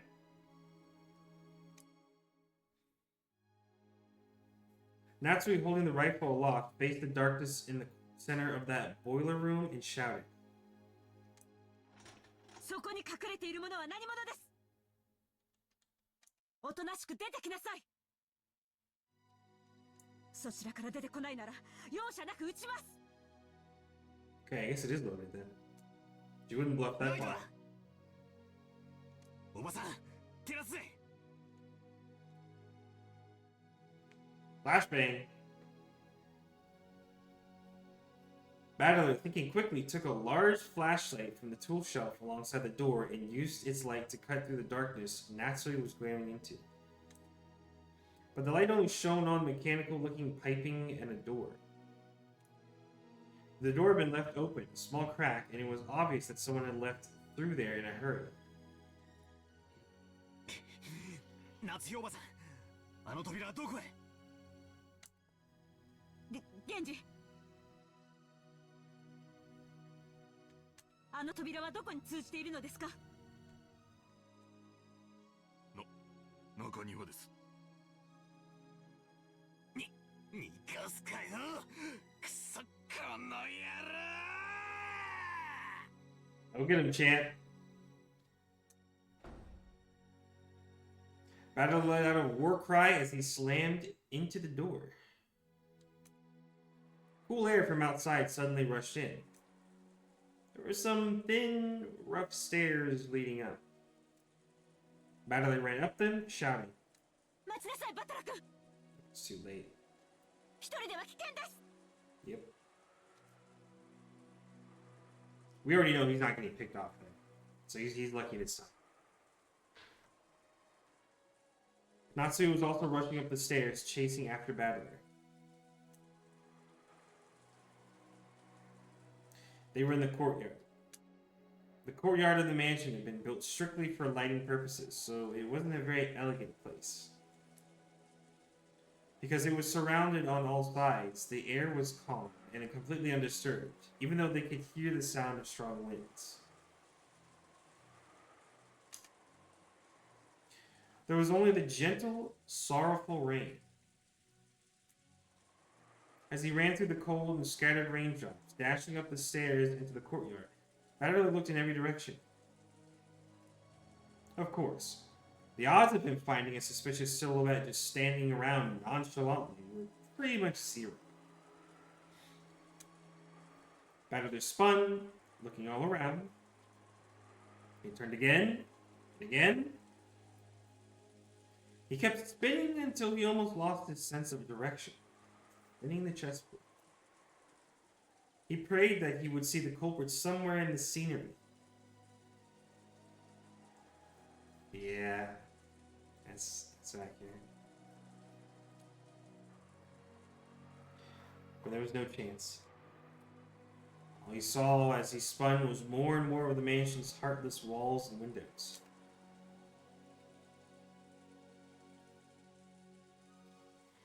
Furthermore, there were two entrances into the mansion from the courtyard, and neither of them were locked. Because the courtyard couldn't be entered from outside the mansion, the doors had been built without locks. He didn't know which one they had left through though. He had to give up. Adler pounded the wall with his fist, swearing. バトラ君、一人で先走ってはダメです。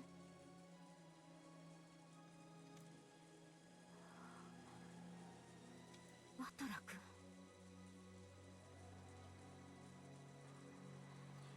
Adler pressed his forehead against the wall. He scratched at with his fingernails as he cried.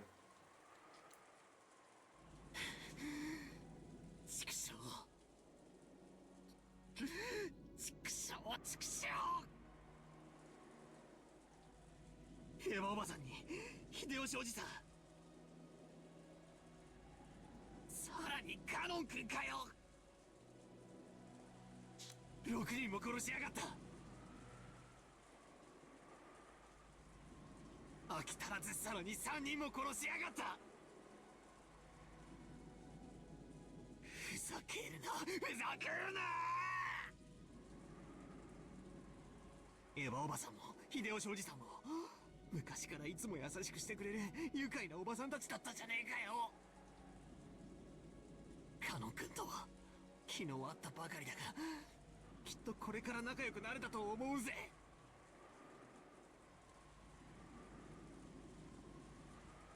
なんで殺したんだ。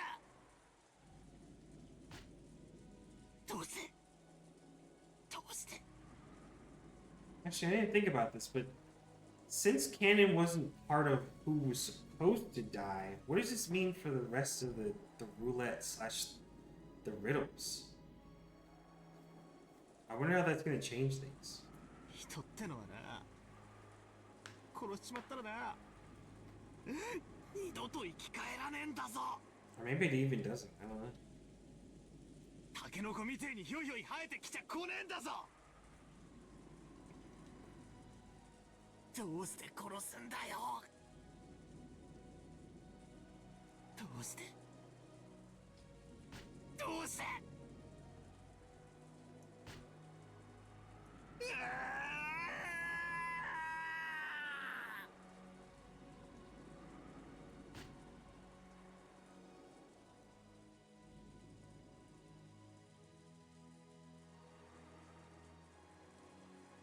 Adler was a boy who could understand the feelings of pain and regret in a person's heart. So he cried with all of his strength. Natsu had always thought of Adler as a frank person, was a little surprised to find he had this delicate side. And at the same time, she understood how easily hurt the heart of a young person could be, so she held him.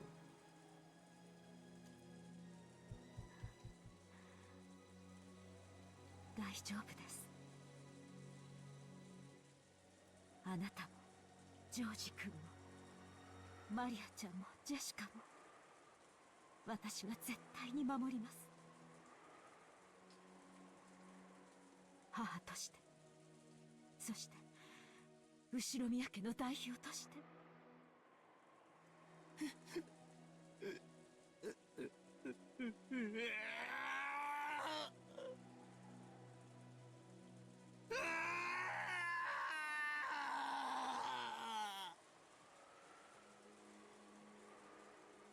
Adler, after sobbing into Natsu's chest for a while, wiped his tears, the bitter smile, as though he had been like that the whole time. Tried to appear as though he had cried more than enough already.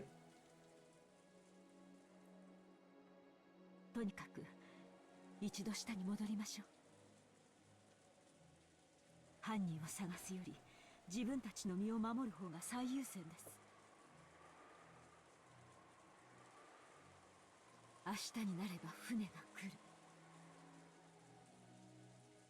そうすれば警察がやってきて全てを白日のもとにさらし出してくれるでしょう。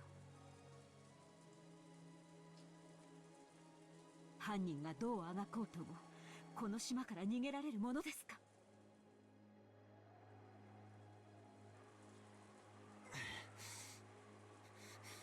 そうっすね。警察さえ来れば。 It is. When the seagulls cry, the crime will be solved. It's just how it is. That's just how they say it.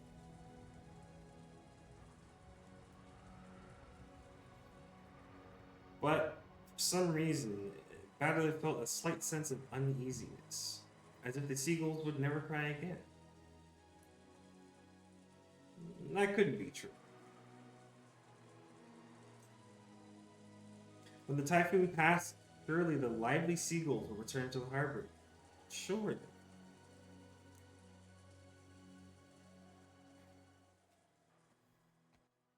Damn, dude. Yacht. Damn. Get this fucker out of here, man. People were literally active in here. Like, fuck off.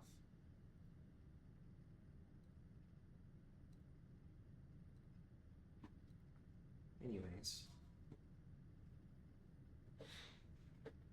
I returned to the boiler room along with Aunt Natsuhi and told everyone weekly that we hadn't found anything.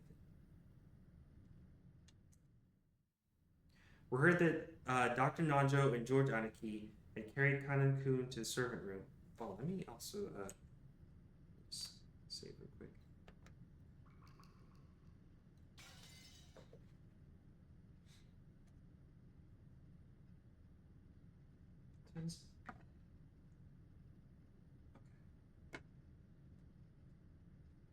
Servant room had a first aid kit and a sink and could apparently function as a nurse's office.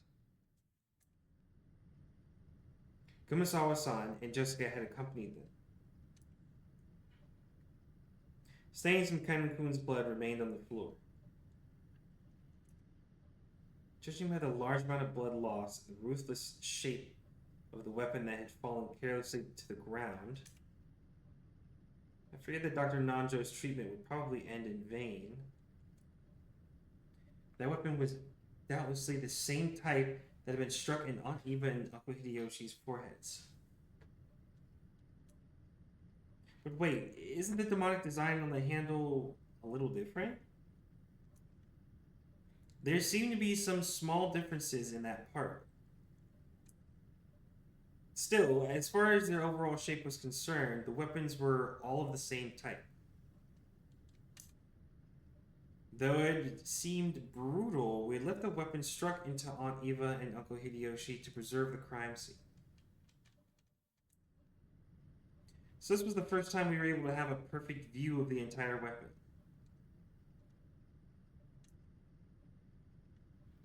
As we had expected, the weapon was not bladed like a knife, but shaped like an ice pick. Rather a thin stake. And it had a spiral-shaped pattern, sort of like a drill. What the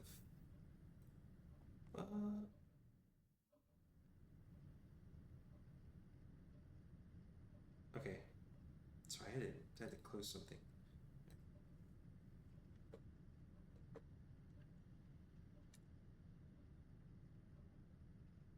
It looked like something that might have been driven into the hearts of human sacrifices in some demonic ritual. Including the handle, it was 25 centimeters long. Half of that was the stake-shaped part, which was stained with deep red blood. The length of the blood-stained part made it clear just how deeply it must have penetrated into Kanan-kun's chest.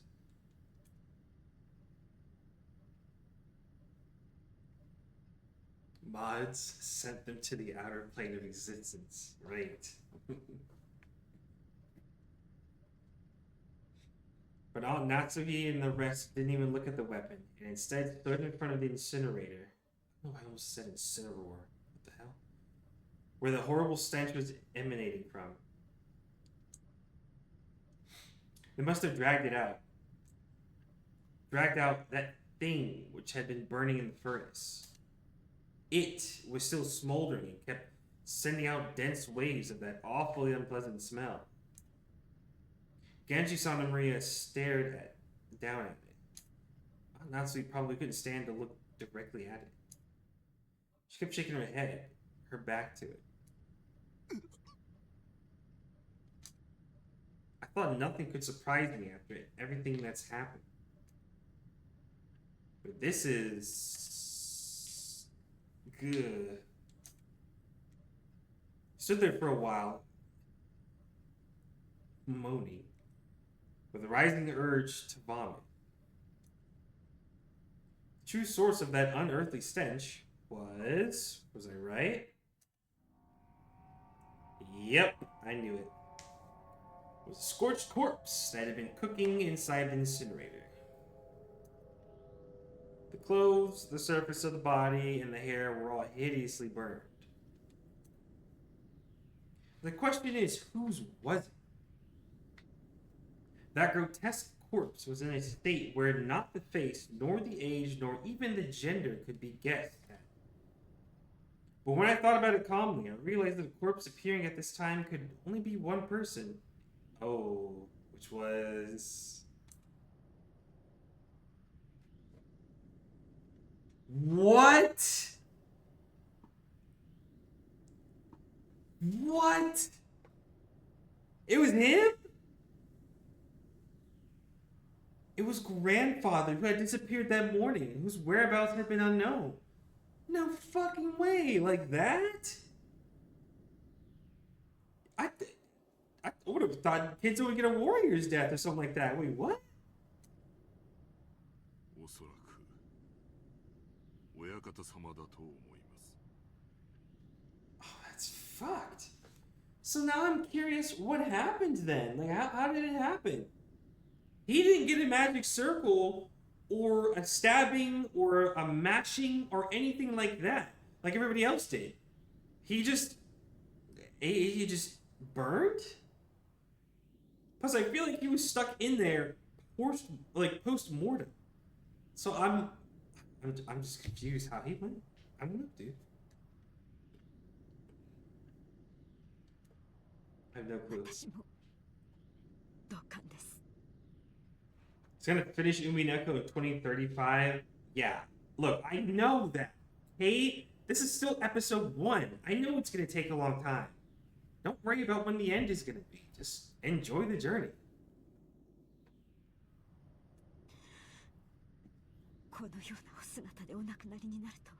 There's a lot to think about.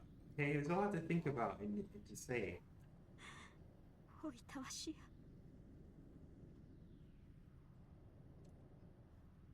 でもこの死体本当にじい様だって保証はあるんすか？こうも黒焦げじゃ性別さえも想像つかないってのに。バトラ君、足をご覧なさい。 On Natsumi with her handkerchief over her mouth and her eyes averted, pointed and told me to look at the burnt corpse's feet. Hmm? 両足の指が6本あるのがお分かりになりませんか？ What? Kinzo had 6 toes?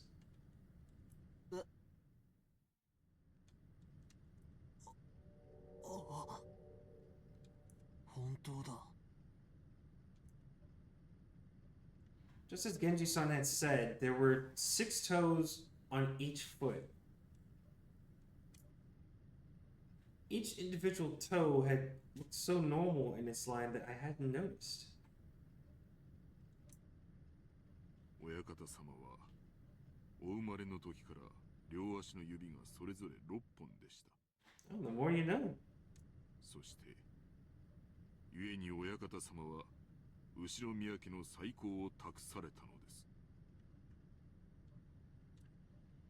す。後宮家には昔から生まれつき多子症の方が多かったそうです。 Polydactyly? Is that how you say that? Never heard that word before. 多分遺伝的なものでし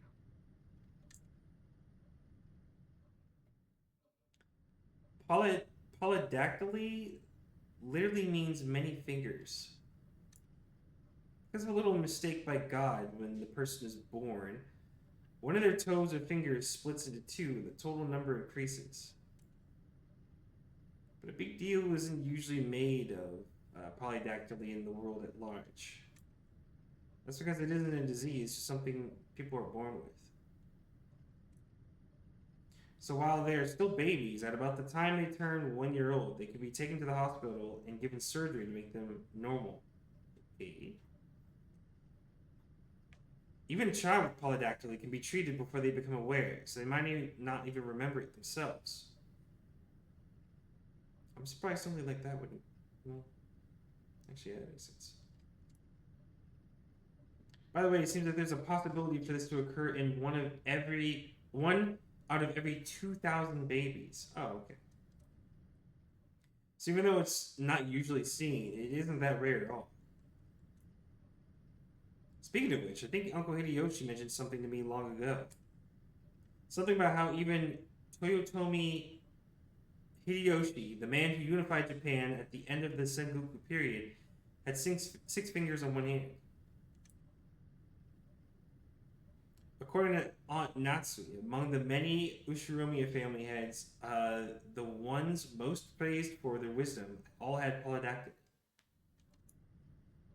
Because of that, when grandfather was born, his relatives were all excited at the thought that he might become another wise leader. And when the leading relatives all died in the Great Kanto earthquake, it was apparently argued that grandfather should be the one to restore the family because of the auspicious sign of his birth. If grandfather hadn't disliked his position as the head so much, this sixth toe probably would have been pretty lucky for him. Come to think of it, I've heard about some country where it's believed people with polydactyly should be treated as gods and revered. You know, this is beside the point, though. But it's fairly common in mystery novels for a corpse to be burned to hide its identity. Yes. They try. But I guess in that case, I guess that in grandfather's case, just toasting wouldn't be enough. And grandfather's body was not simply burned. Oh, shit.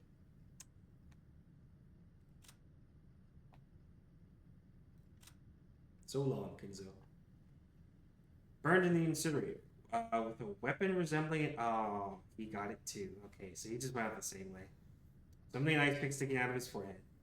The old sorcerer's wish vanished before it could be granted. He always knew that this was one possible result of his risky gamble. All right, so I'm a little bit confused, right? I'm pretty sure we're still in the second twilight right now.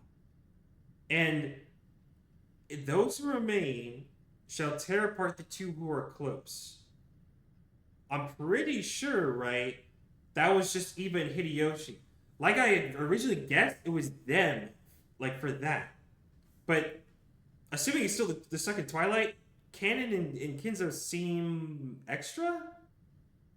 Because on the third one, those who remain shall praise my noble name. I don't think anything like that has happened yet. So I don't know how this is going to go.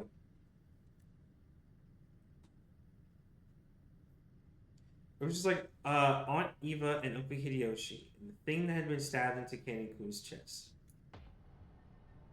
One of those demons ice picks was stuck into his forehead. Rip. 指に当主の指輪がありません。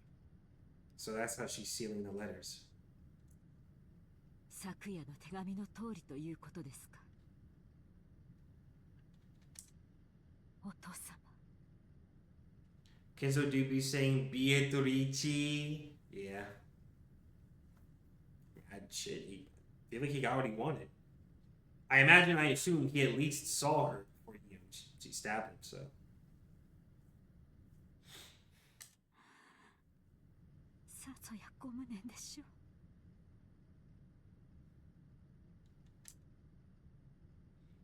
Natsui-san let her head droop and closed her eyes tightly.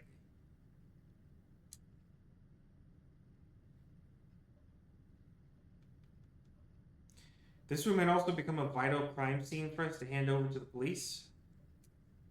It was decided that would leave grandfather's corpse here and lock the room, sealing it. It isn't clear when grandfather's corpse started burning in the incinerator. Since according to Genji, the strength of the flames hadn't been that strong, the body must have started burning a long time ago. So that stench could have slowly creeped out of the furnace and filled the room bit by bit, eventually pouring out and climbing up the staircase. Yeah, I was wondering about that. The dead body burning is something that would be like really apparent. Putting aside whether he was rare... Damn, Badler. That's your grandfather! Alright. Whether he was rare or well done, grandfather had been brought out, killed, and burned, even though he had started out locked away in the closed room created by his autolock. There's probably no doubting this. However, according to Genji-san, the boiler room is usually locked. The possibility that someone outside our group had snuck in and committed the crime is overwhelmingly high. There's also a good chance that this person was walking around with something like a master key. After all, the doors and windows throughout the mansion had been checked. But despite that, the culprit was able to strut around the mansion freely. I didn't think about a master key. Oh, here we go. The thinking segment. Alright, everybody, put on your detective caps. Does this crime confirm that a 19th person exists? There's still the contradictions, since they're trying to tout their existence without ever showing themselves once. Along with Kairi-san's chessboard theory, I've been using this contradiction to deny the existence of a 19th person. By spinning the chessboard around once more, the very fact that this crime makes it perfectly obvious that a 19th person exists means that the existence of the 19th person is even less plausible. As long as that 19th person doesn't show themselves in front of us. If the culprit could get grandfather out through the door, sealed by the receipt, if they could kill Aunt Eva and Uncle Hideyoshi from the other side of the door, sealed by a chain, then they could possibly go so far as to create a fictional 19th person through strange tricks and devices? If we still want to believe that the culprit is among the 18, then the list of suspects has grown very short. The four of us kids, Aunt Natsui, Genji-san, Kumasawa Bacha, and Dr. Nanjo.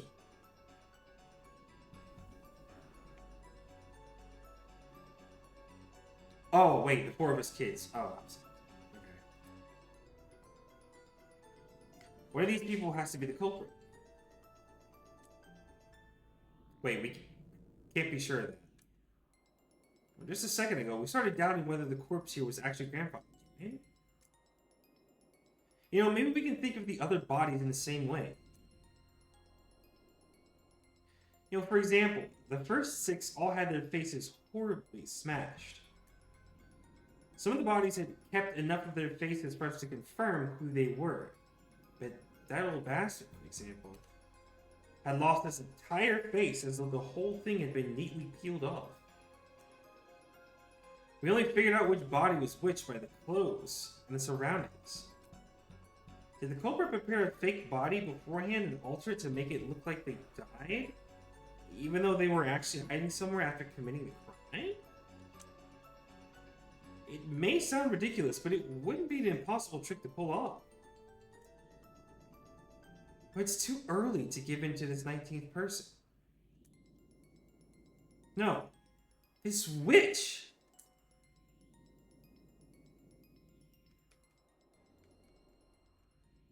This witch. マリアちゃん、それ以上しげしげと見てはなりません。さあ、バトラ君も。カノンの容体も気になりますし、いつまでもこのようなところにはいられません。戻りましょう。Maria didn't go out with everyone else, but remained in the boiler room. The thing she was staring so fixedly at probably wasn't grandfather's body, but the demon's ice pick sticking out of his forehead. Probably the sort of item that an enthusiast couldn't bear to ignore. I tapped her on the head. おい、マリア。ベアトリーチェの目的は何なんだ？俺たち全員の命か？ And then she's gonna flip to her, isn't she? Yep. Why don't you ask her yourself? ベアトリーチェはもうすぐ蘇るんだよ。She hasn't this whole time? その時、誰も生き残れはしない。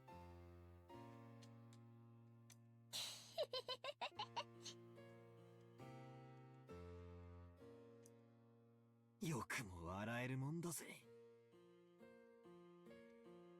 自分だけ蚊帳の外だと思ってるのか？どうして自分の身に危機が迫っていると感じない？どうして怯えない？ベアトリーチェは約束してくれたもん。マリアは黄金鏡へ連れて行ってもらえるんだよ。Oh, so she just gets a free ticket. Okay. そこはね、しがらみも何もないすべての人たちがずっと一緒にいつまでも優しくし合っていける素敵な場所なんだよ。マリアは楽しみだよ。その時はもうすぐだもん。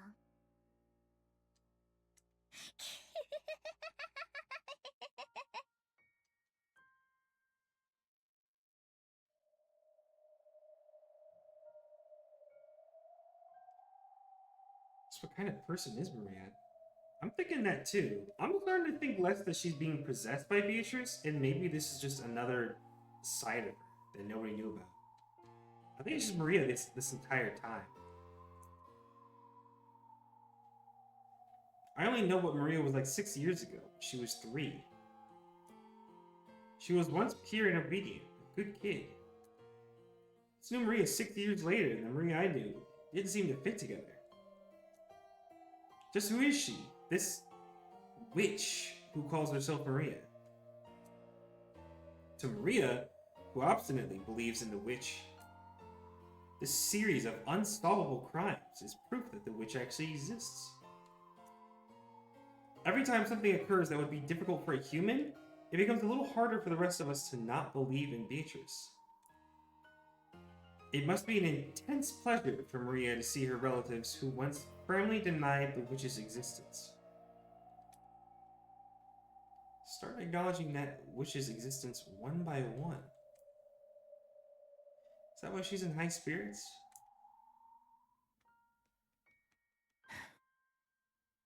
マリア、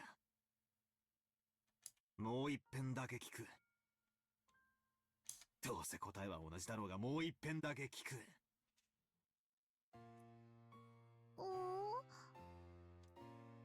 お前は昨日マラ庭園で手紙をもらった。そいつは誰なんだ？おお、だからベアトリーチェ。 Sticking to it, okay. バトラがまだ信じない。 That is very true. おお。 Maria only repeated what she had already said. Maria met with the 19th person, the witch. Was that really a 19th person, or did the 18th? Oh.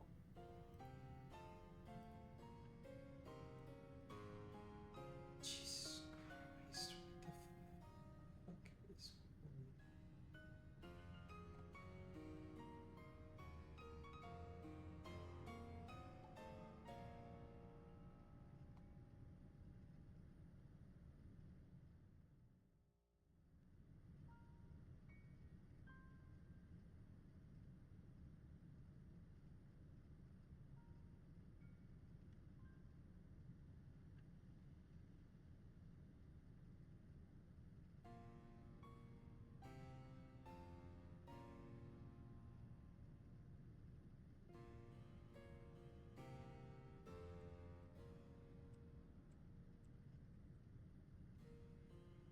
Right.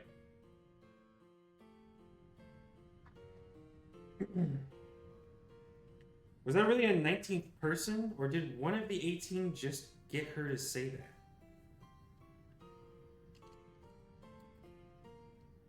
You know, all that's certain is that Maria had been with the rest of us, constantly, has always had an alibi, and hasn't done anything suspicious. She's simply overjoyed at being made Beatrice's messenger, and certainly isn't the 19th person. Supposedly. That's right. I wonder what's written in the letter we picked up in Aunt Eva and Uncle Hideyoshi's room. Aunt Natsui should still have it with her.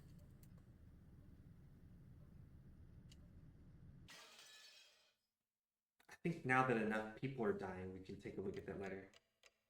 That's weirdly at the top of the screen. I wonder why. That's not cropped on OBS, that's cropped on my end. That's weird.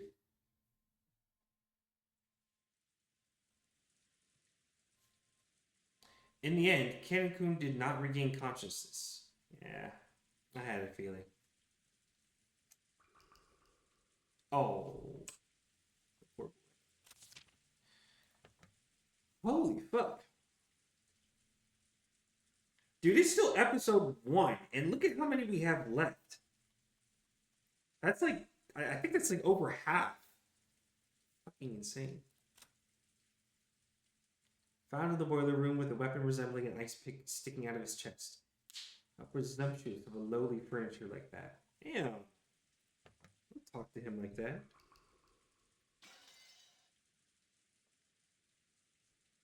In the end, Ken-kun did not regain consciousness. Even though Dr. Nanjo and the rest did all they could to heal him. Of course, there was very little that could be done on an island like this without medicine or proper facilities. However, Kanon was the only human to ever confront the culprit. If only he could give us some kind of clue. However, at the time they carried Kanon away, it was already too late. 申し訳ありません。あのような重傷を設備のないところではどうしようも。He gave it your best shot, man. We all know that. いえ、無理もないことです。最善を尽くしてくださり、ありがとうございました。Dr. Nanjo's shirt had been sprayed by a violent spurt of blood, so it was easy to imagine the devotion with which he had tried to save Kanon's life, up until the last second. Jessica was crouched in the corridor, crying softly. She had probably been taking care of Kanon-kun until the moment of his death. George Aniki tried to approach her with words of comfort, but when Jessica pushed him away, he stopped trying to force her to talk and left her. 私がカノンさんを一人で行かせなければ。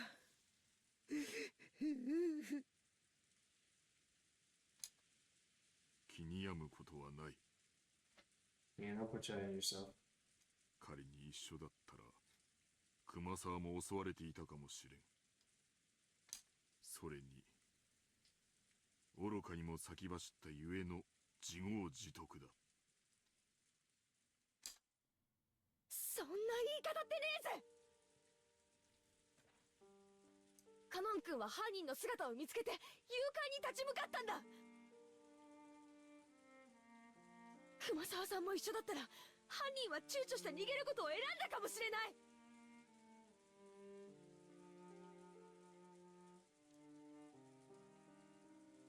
Emotion-filled words that never thought I'd hear coming from Jessica's mouth tumbled out. Kumasawa, looking truly sorry, could do nothing but hang her head. ジェシカ。今は言葉をかけるべきじゃない。僕だって。そしてバトラ君もだろう。何が何だかわからなくて心が張り裂けそうだよ。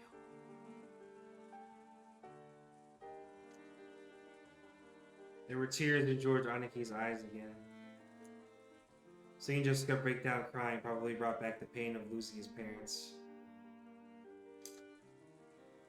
I'd done my crying all at once, so I didn't feel like crying anymore.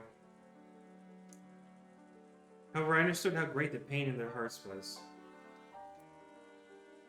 大丈夫だよ、ジェシカ。 How can you smile? How can you put a smiling sprite on the screen at a time like this, dude? She's not real. カノンにだってまたすぐ会えるよ。よしてくれよ。そういう慰めはいらねえぜ。Friends, just sitting there like that, smiled. ベアトリーチェは死者も失った愛すらも蘇らせる。だからきっとすぐに会えるよ。そしてきっとみんなで穏やかに過ごせるから。カノン君を殺したのがマリアに昨日手紙を渡したっていうベアトリーチェなのか。そいつはどこにいるんだよ。どこに隠れてるんだよ。私が見つけて引き裂いてやる。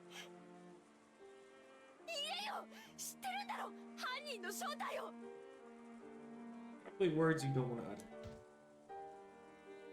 お前は何を知っていて何を隠してるんだ。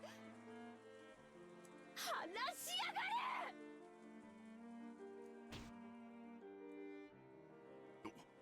お嬢様、おやめください。ベ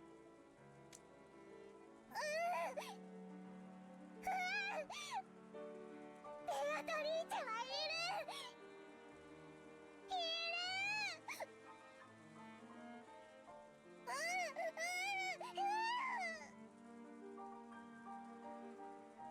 ちくしょう、源氏さん話せよ。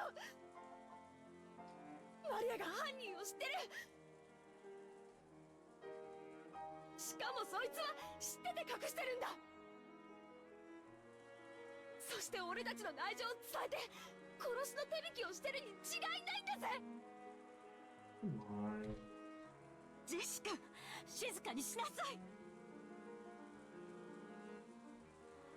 Jessica grabbed at Maria. Genji tried to stop her, but Jessica could not be calmed. The next thing I heard was the sound of Aunt Natsu slapping Jessica's face. Oh shit. After that, only Jessica's sorrowful, sobbing voice resounded throughout the hall. マリアちゃん、僕は君が断じて犯人ではないことを知っている。君はいつも僕たちと一緒にいたし、犯人なんかと通じている時間はなかった。だから聞かせてほしい。君に昨日手紙を渡したベアトリーチェとは誰なんだい？ Although those words seemed kind, they clearly showed that George still had some remaining doubts about Maria. They didn't actually grab at her. However, he felt exactly the same way Jessica did. 兄貴、同じことは俺もさっき聞いたぜ。返事は同じさ。マリアちゃんの口から聞きたい。It's not gonna change anything, but okay. ベアトリーチェとは誰なんだい？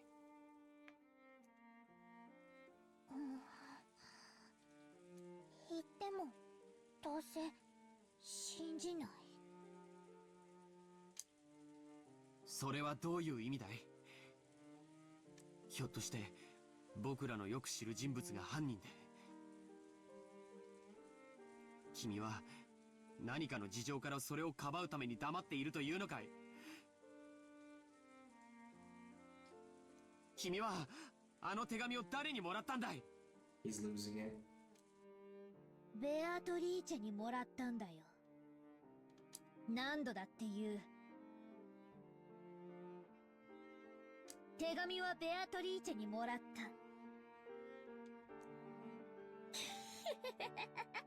Not the laugh afterwards. ジョージお兄ちゃんがベアトリーチェを信じないのは殴れる相手じゃないから。ジョージお兄ちゃんはやるせない気持ちを暴力に変えて誰かにぶつけたいと思っている。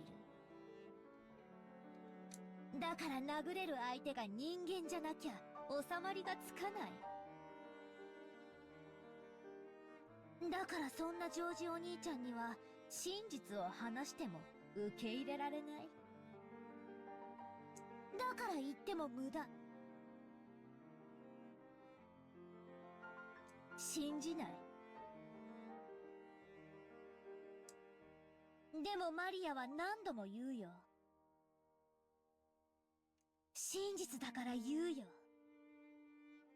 ベアトリーチェはね、いるの。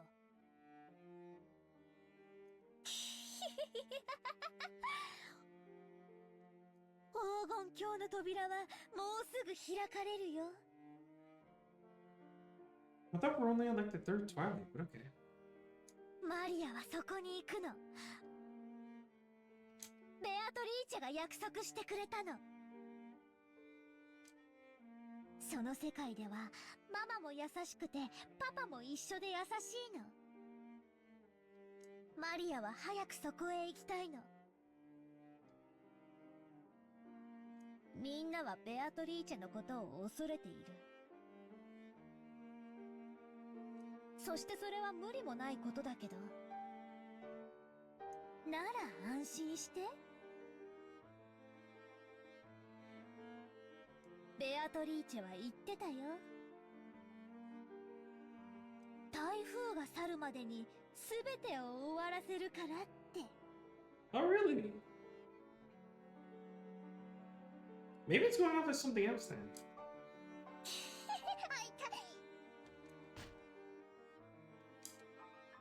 饒舌なマリアも嫌いじゃねえが、とりあえずはそのくらいにしとけ。魔女はいるいる言ってたお前にとってさぞや現状は愉快だろうが、とりあえずそいつはお前だけで噛み締めとけ。他人にまで押し付けるんじゃねえ。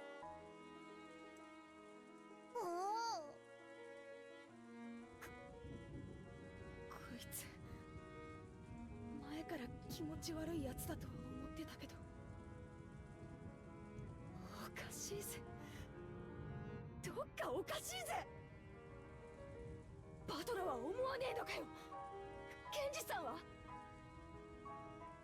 熊沢さんは、母さんはどうだよ。マリアは犯人の正体を知ってて隠してる。Well, she's telling you over and over. 確かに直接手を下してるわけじゃないかもしれない。でも間違いなく犯人の一味だぜ。そうさ、スパイさ。私たちと一緒になんかいさせられないぜ。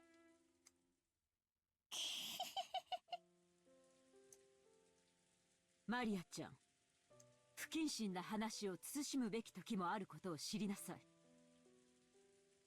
これ以上混乱に油を注ぐような真似が過ぎれば、Oh, we don't want お not ば to さん be も angry. 本気で怒ります。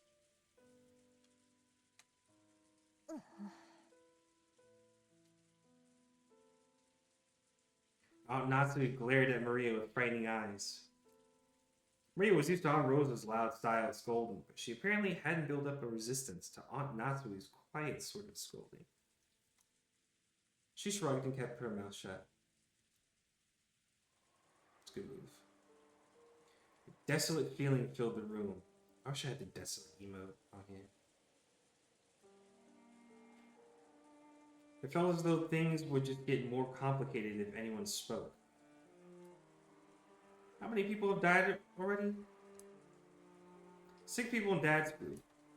After that, both Aunt Eva and Uncle Hideyoshi, Ken-kun, grandfather.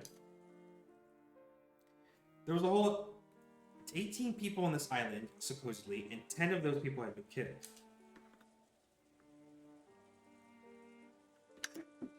That's more than happens. Right now, there's absolutely no proof that the remaining 8 people will be safe.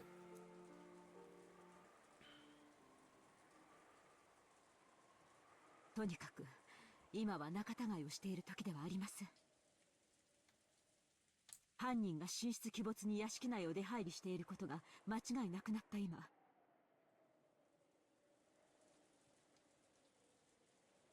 私たちは明日まで身を守ることだけに専念しなくてはなりません。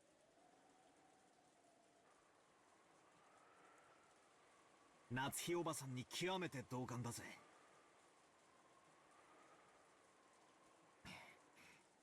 犯人探しは今夜ゆっくりできるさ。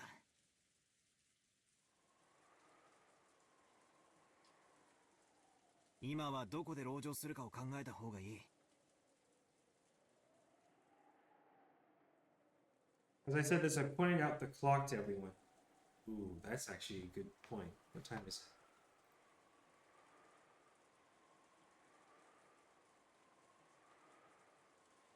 it? 8:15. Okay. So we got alright, we got like 15 minutes.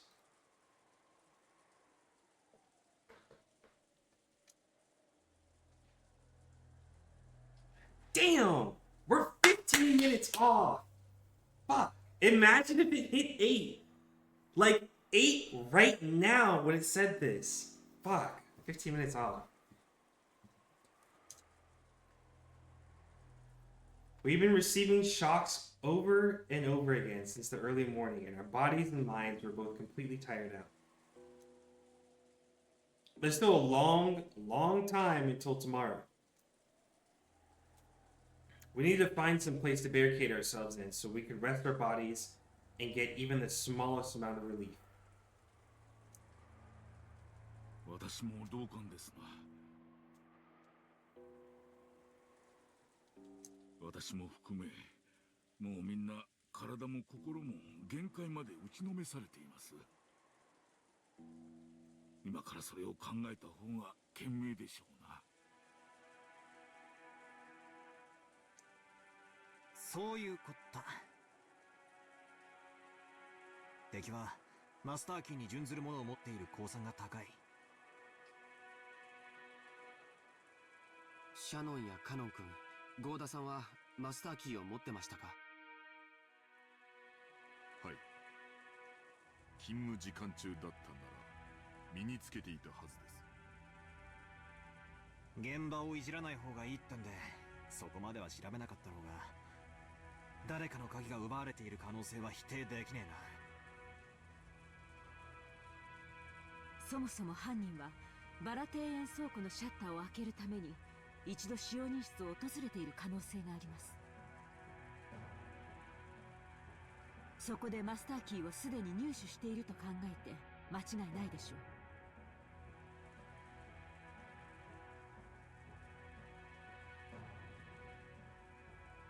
There were many servants serving the Ushiromiya family. Because of that, there were several master keys.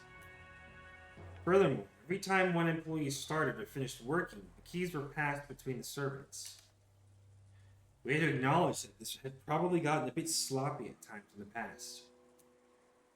仮に殺された使用人の誰かのポケットから鍵束を拝借したとして、その鍵でも開けられない安全な場所はあるのか？私たちはお仕事の都合上、すべてのお部屋の鍵を預かっております。お屋敷もゲストハウスもすべてです。つまり私たちはどこへ立てこもって鍵をかけようと意味がないってわけだ。I mean, you'd have to physically barricade and board it up. 上等だぜ。鍵なんかいるもんか。来るなら来やがれってんだ。返り討ちにしてやるぜ。敵は正面から来ないよ。最初の6人はともかく母さんたちやカノン君、そしておじい様の霊を見る限り敵は孤立した人間だけを狙ってる。一部屋に固まっている僕たちのところへ堂々と乗り込んでこられるほどの力はないんだよ。そうだな。兄貴の言う通りだ。 Okay, it's a good idea. ひょっとするとおばさんのライフル銃が抑止効果として成立してるのかもしれないぜ。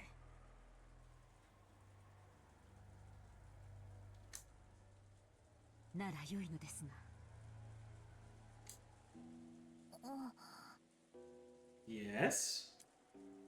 マリア、言いたいことがあるんだろうが、そいつは飲み込んでしばらく黙ってろ。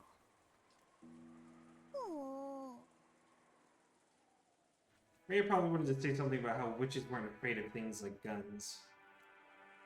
But if she were to say it out loud, the atmosphere around here would start to get pretty edgy. I had noticed and decided to put a stop to it. よろしいでしょうか。一箇所だけ使用人の鍵束でも入れない場所が。 Is it Kinzo's room? それはどこです？はい。親方様の書斎 I です。 thought so. I thought so. 私は反対だぜ。じいさまの気持ち悪い部屋になんか入りたくない。 Look, it's safe! あの部屋に入れる鍵は何本あるんですか2本です。1本は常に私が。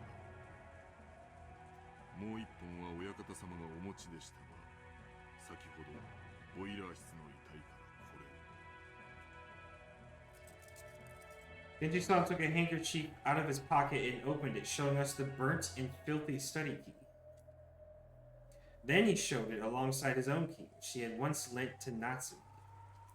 本来なら警察のために鍵も残すべきだったのですが、親方様より書斎の留守は必ず守るようにと仰せつけられておりましたもので、私がお預かりさせていただいておりました。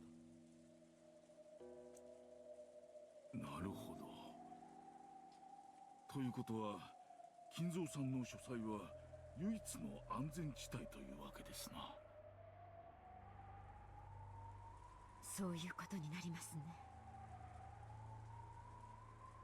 あの怪しげな匂いの部屋に一晩も立てこもるなど考えたくもありませんが、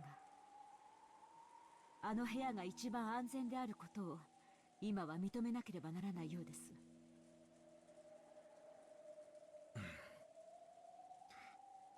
その安全な部屋に閉じこもってたじいさまを犯人は連れ出して殺してる。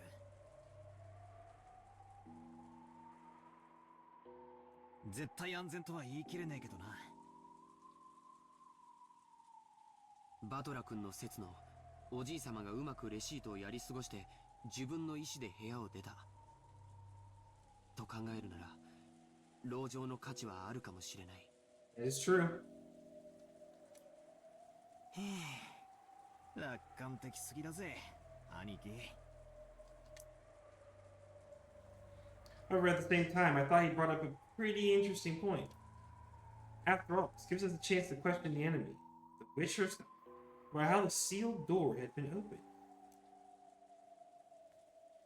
We assume the culprit used some technique to kidnap grandfather from his study. They'd have to show us the same trick again if they wanted to assault us in the study. And that they give us a chance to make the culprit prove how they did it right before our eyes. If she's really a witch, we'd be forcing her to use her little magic trick to open the door right in front of us.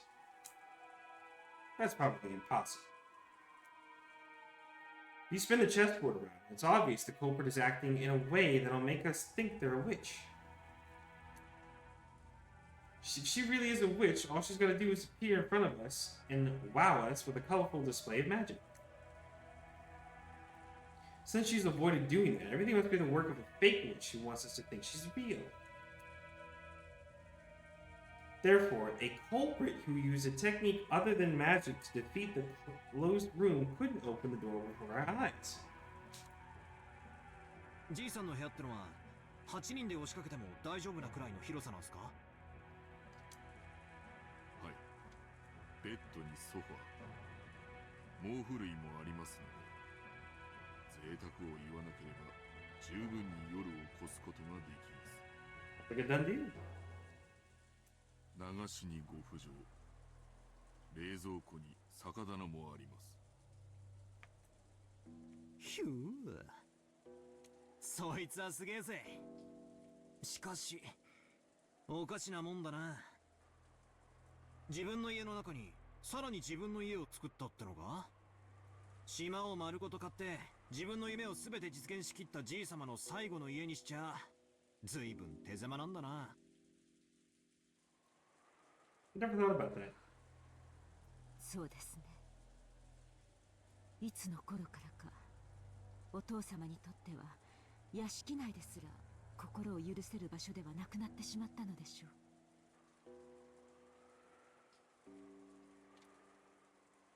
そこに引きこもっていたのを私たちは嘲笑い、そして今度は私たちがそこに立てこもろうってわけだ。 The chessboard is spun. Just gonna spat the words out. ジェシカちゃんは立てこもるより犯人を探しに行きたいという感じだね。もちろんこっちから探しに行って見つけられるなんて思っちゃいないぜ。結局は待つしかない。ならどこで待ったって同じだろ。逃げも隠れもしない。客までテレビでも見ながらのんびり現れるのを待とうじゃねえかよ、ベアトリーチェ様をよ。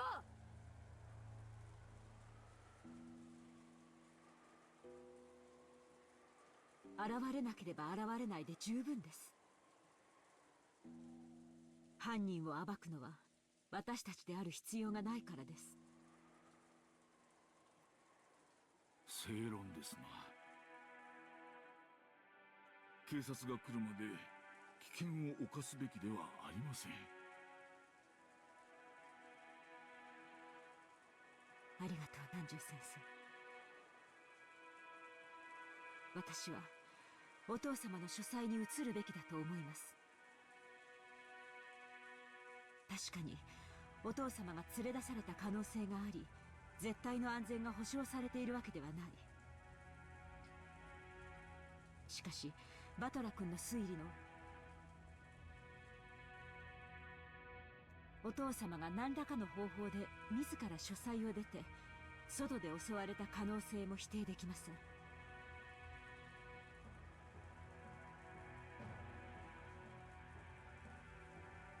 A while back, I proposed that strange theory as a stopgap measure.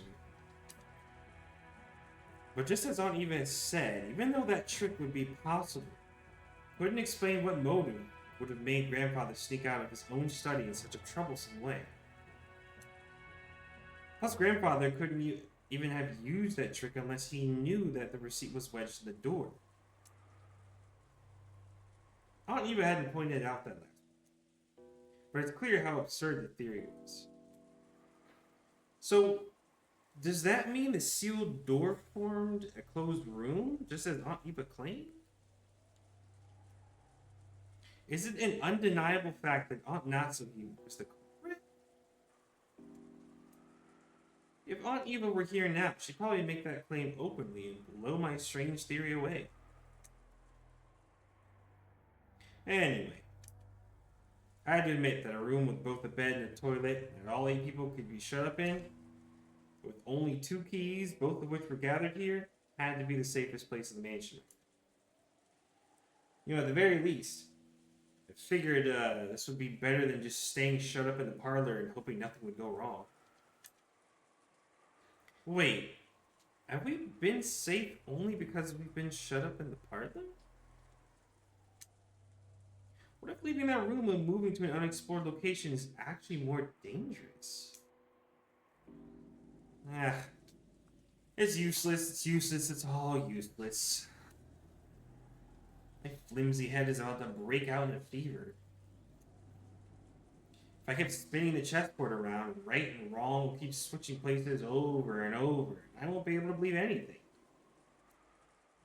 When it seems like the culprit is one of the 18, I want to believe in Beatrice. But once I start believing in Beatrice, I start wanting to find the culprit amid the 18. That keeps spinning around forever. In the end, my thoughts won't have taken one step from where they started.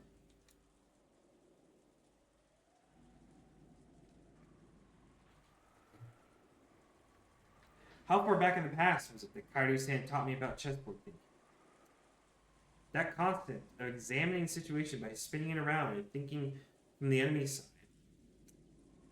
I seem to remember being so interested by it back then. I used it to guide all my thinking. By the way, Kairi-san was Dad's co-worker back then. I never dreamed that she'd be someday be added to our family.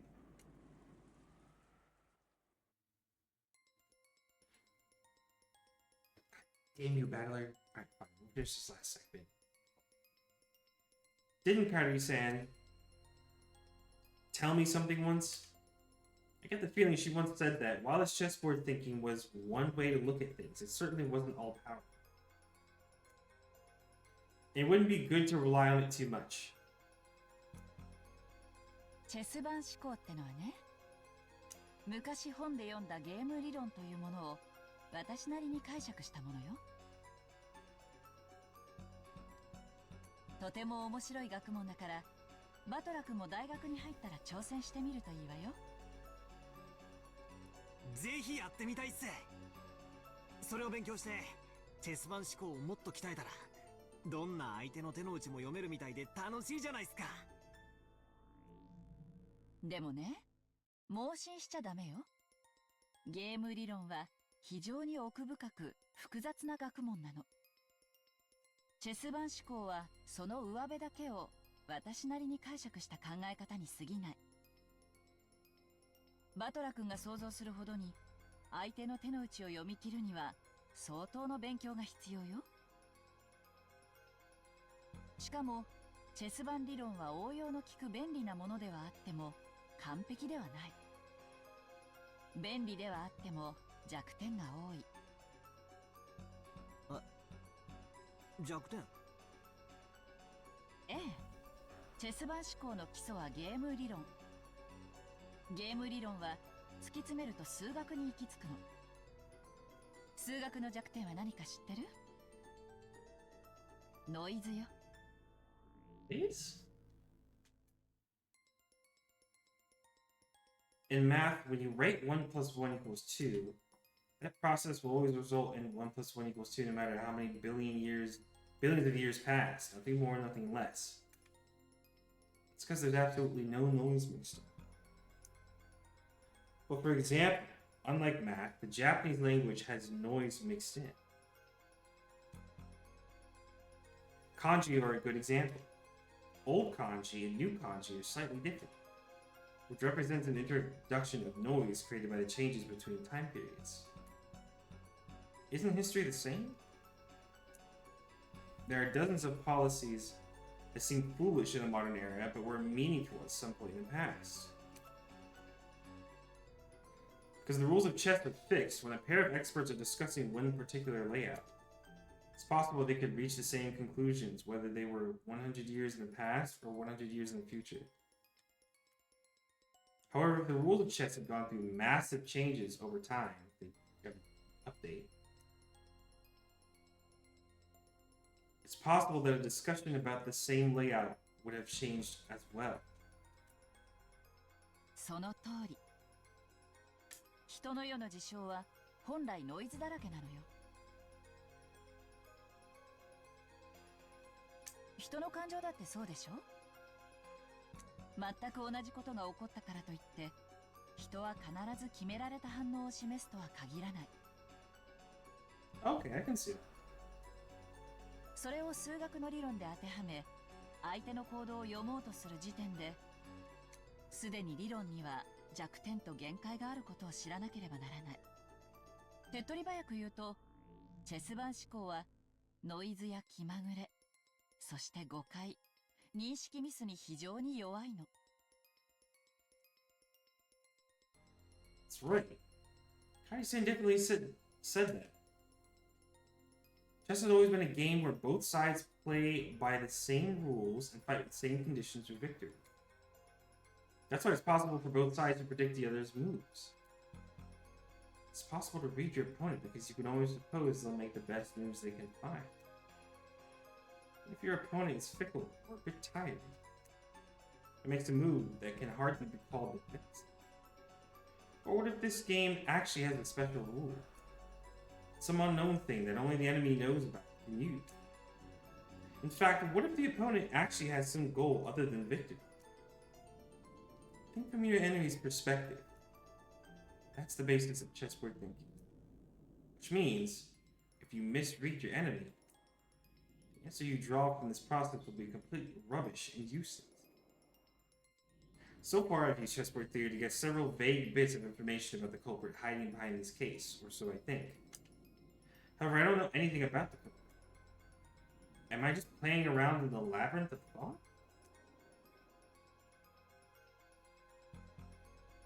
Kairi-san were here at a time like this. She'd probably be able to notice something with her much sharper thinking ability.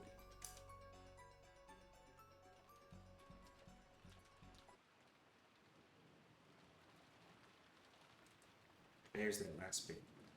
So be it, so be it.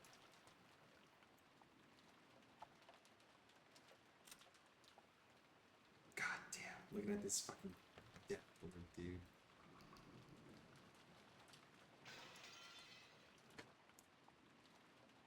Well. Quite the eventful stretch there. Holy fuck. I was a lot of prog. A lot of prog, and we have lost, looks like 4 more people. Unfortunate. I was not expecting Kinzo or Cannon at all, especially not Kinzo. I really thought he was going to make it to the end, but here it is. Well, we will save and actually, you know what? I'm going to put this here. We will save and put it for there. It's good prog, good stuff. Next week, I guess we figure out how barricading in the study room goes. Hopefully that saves them.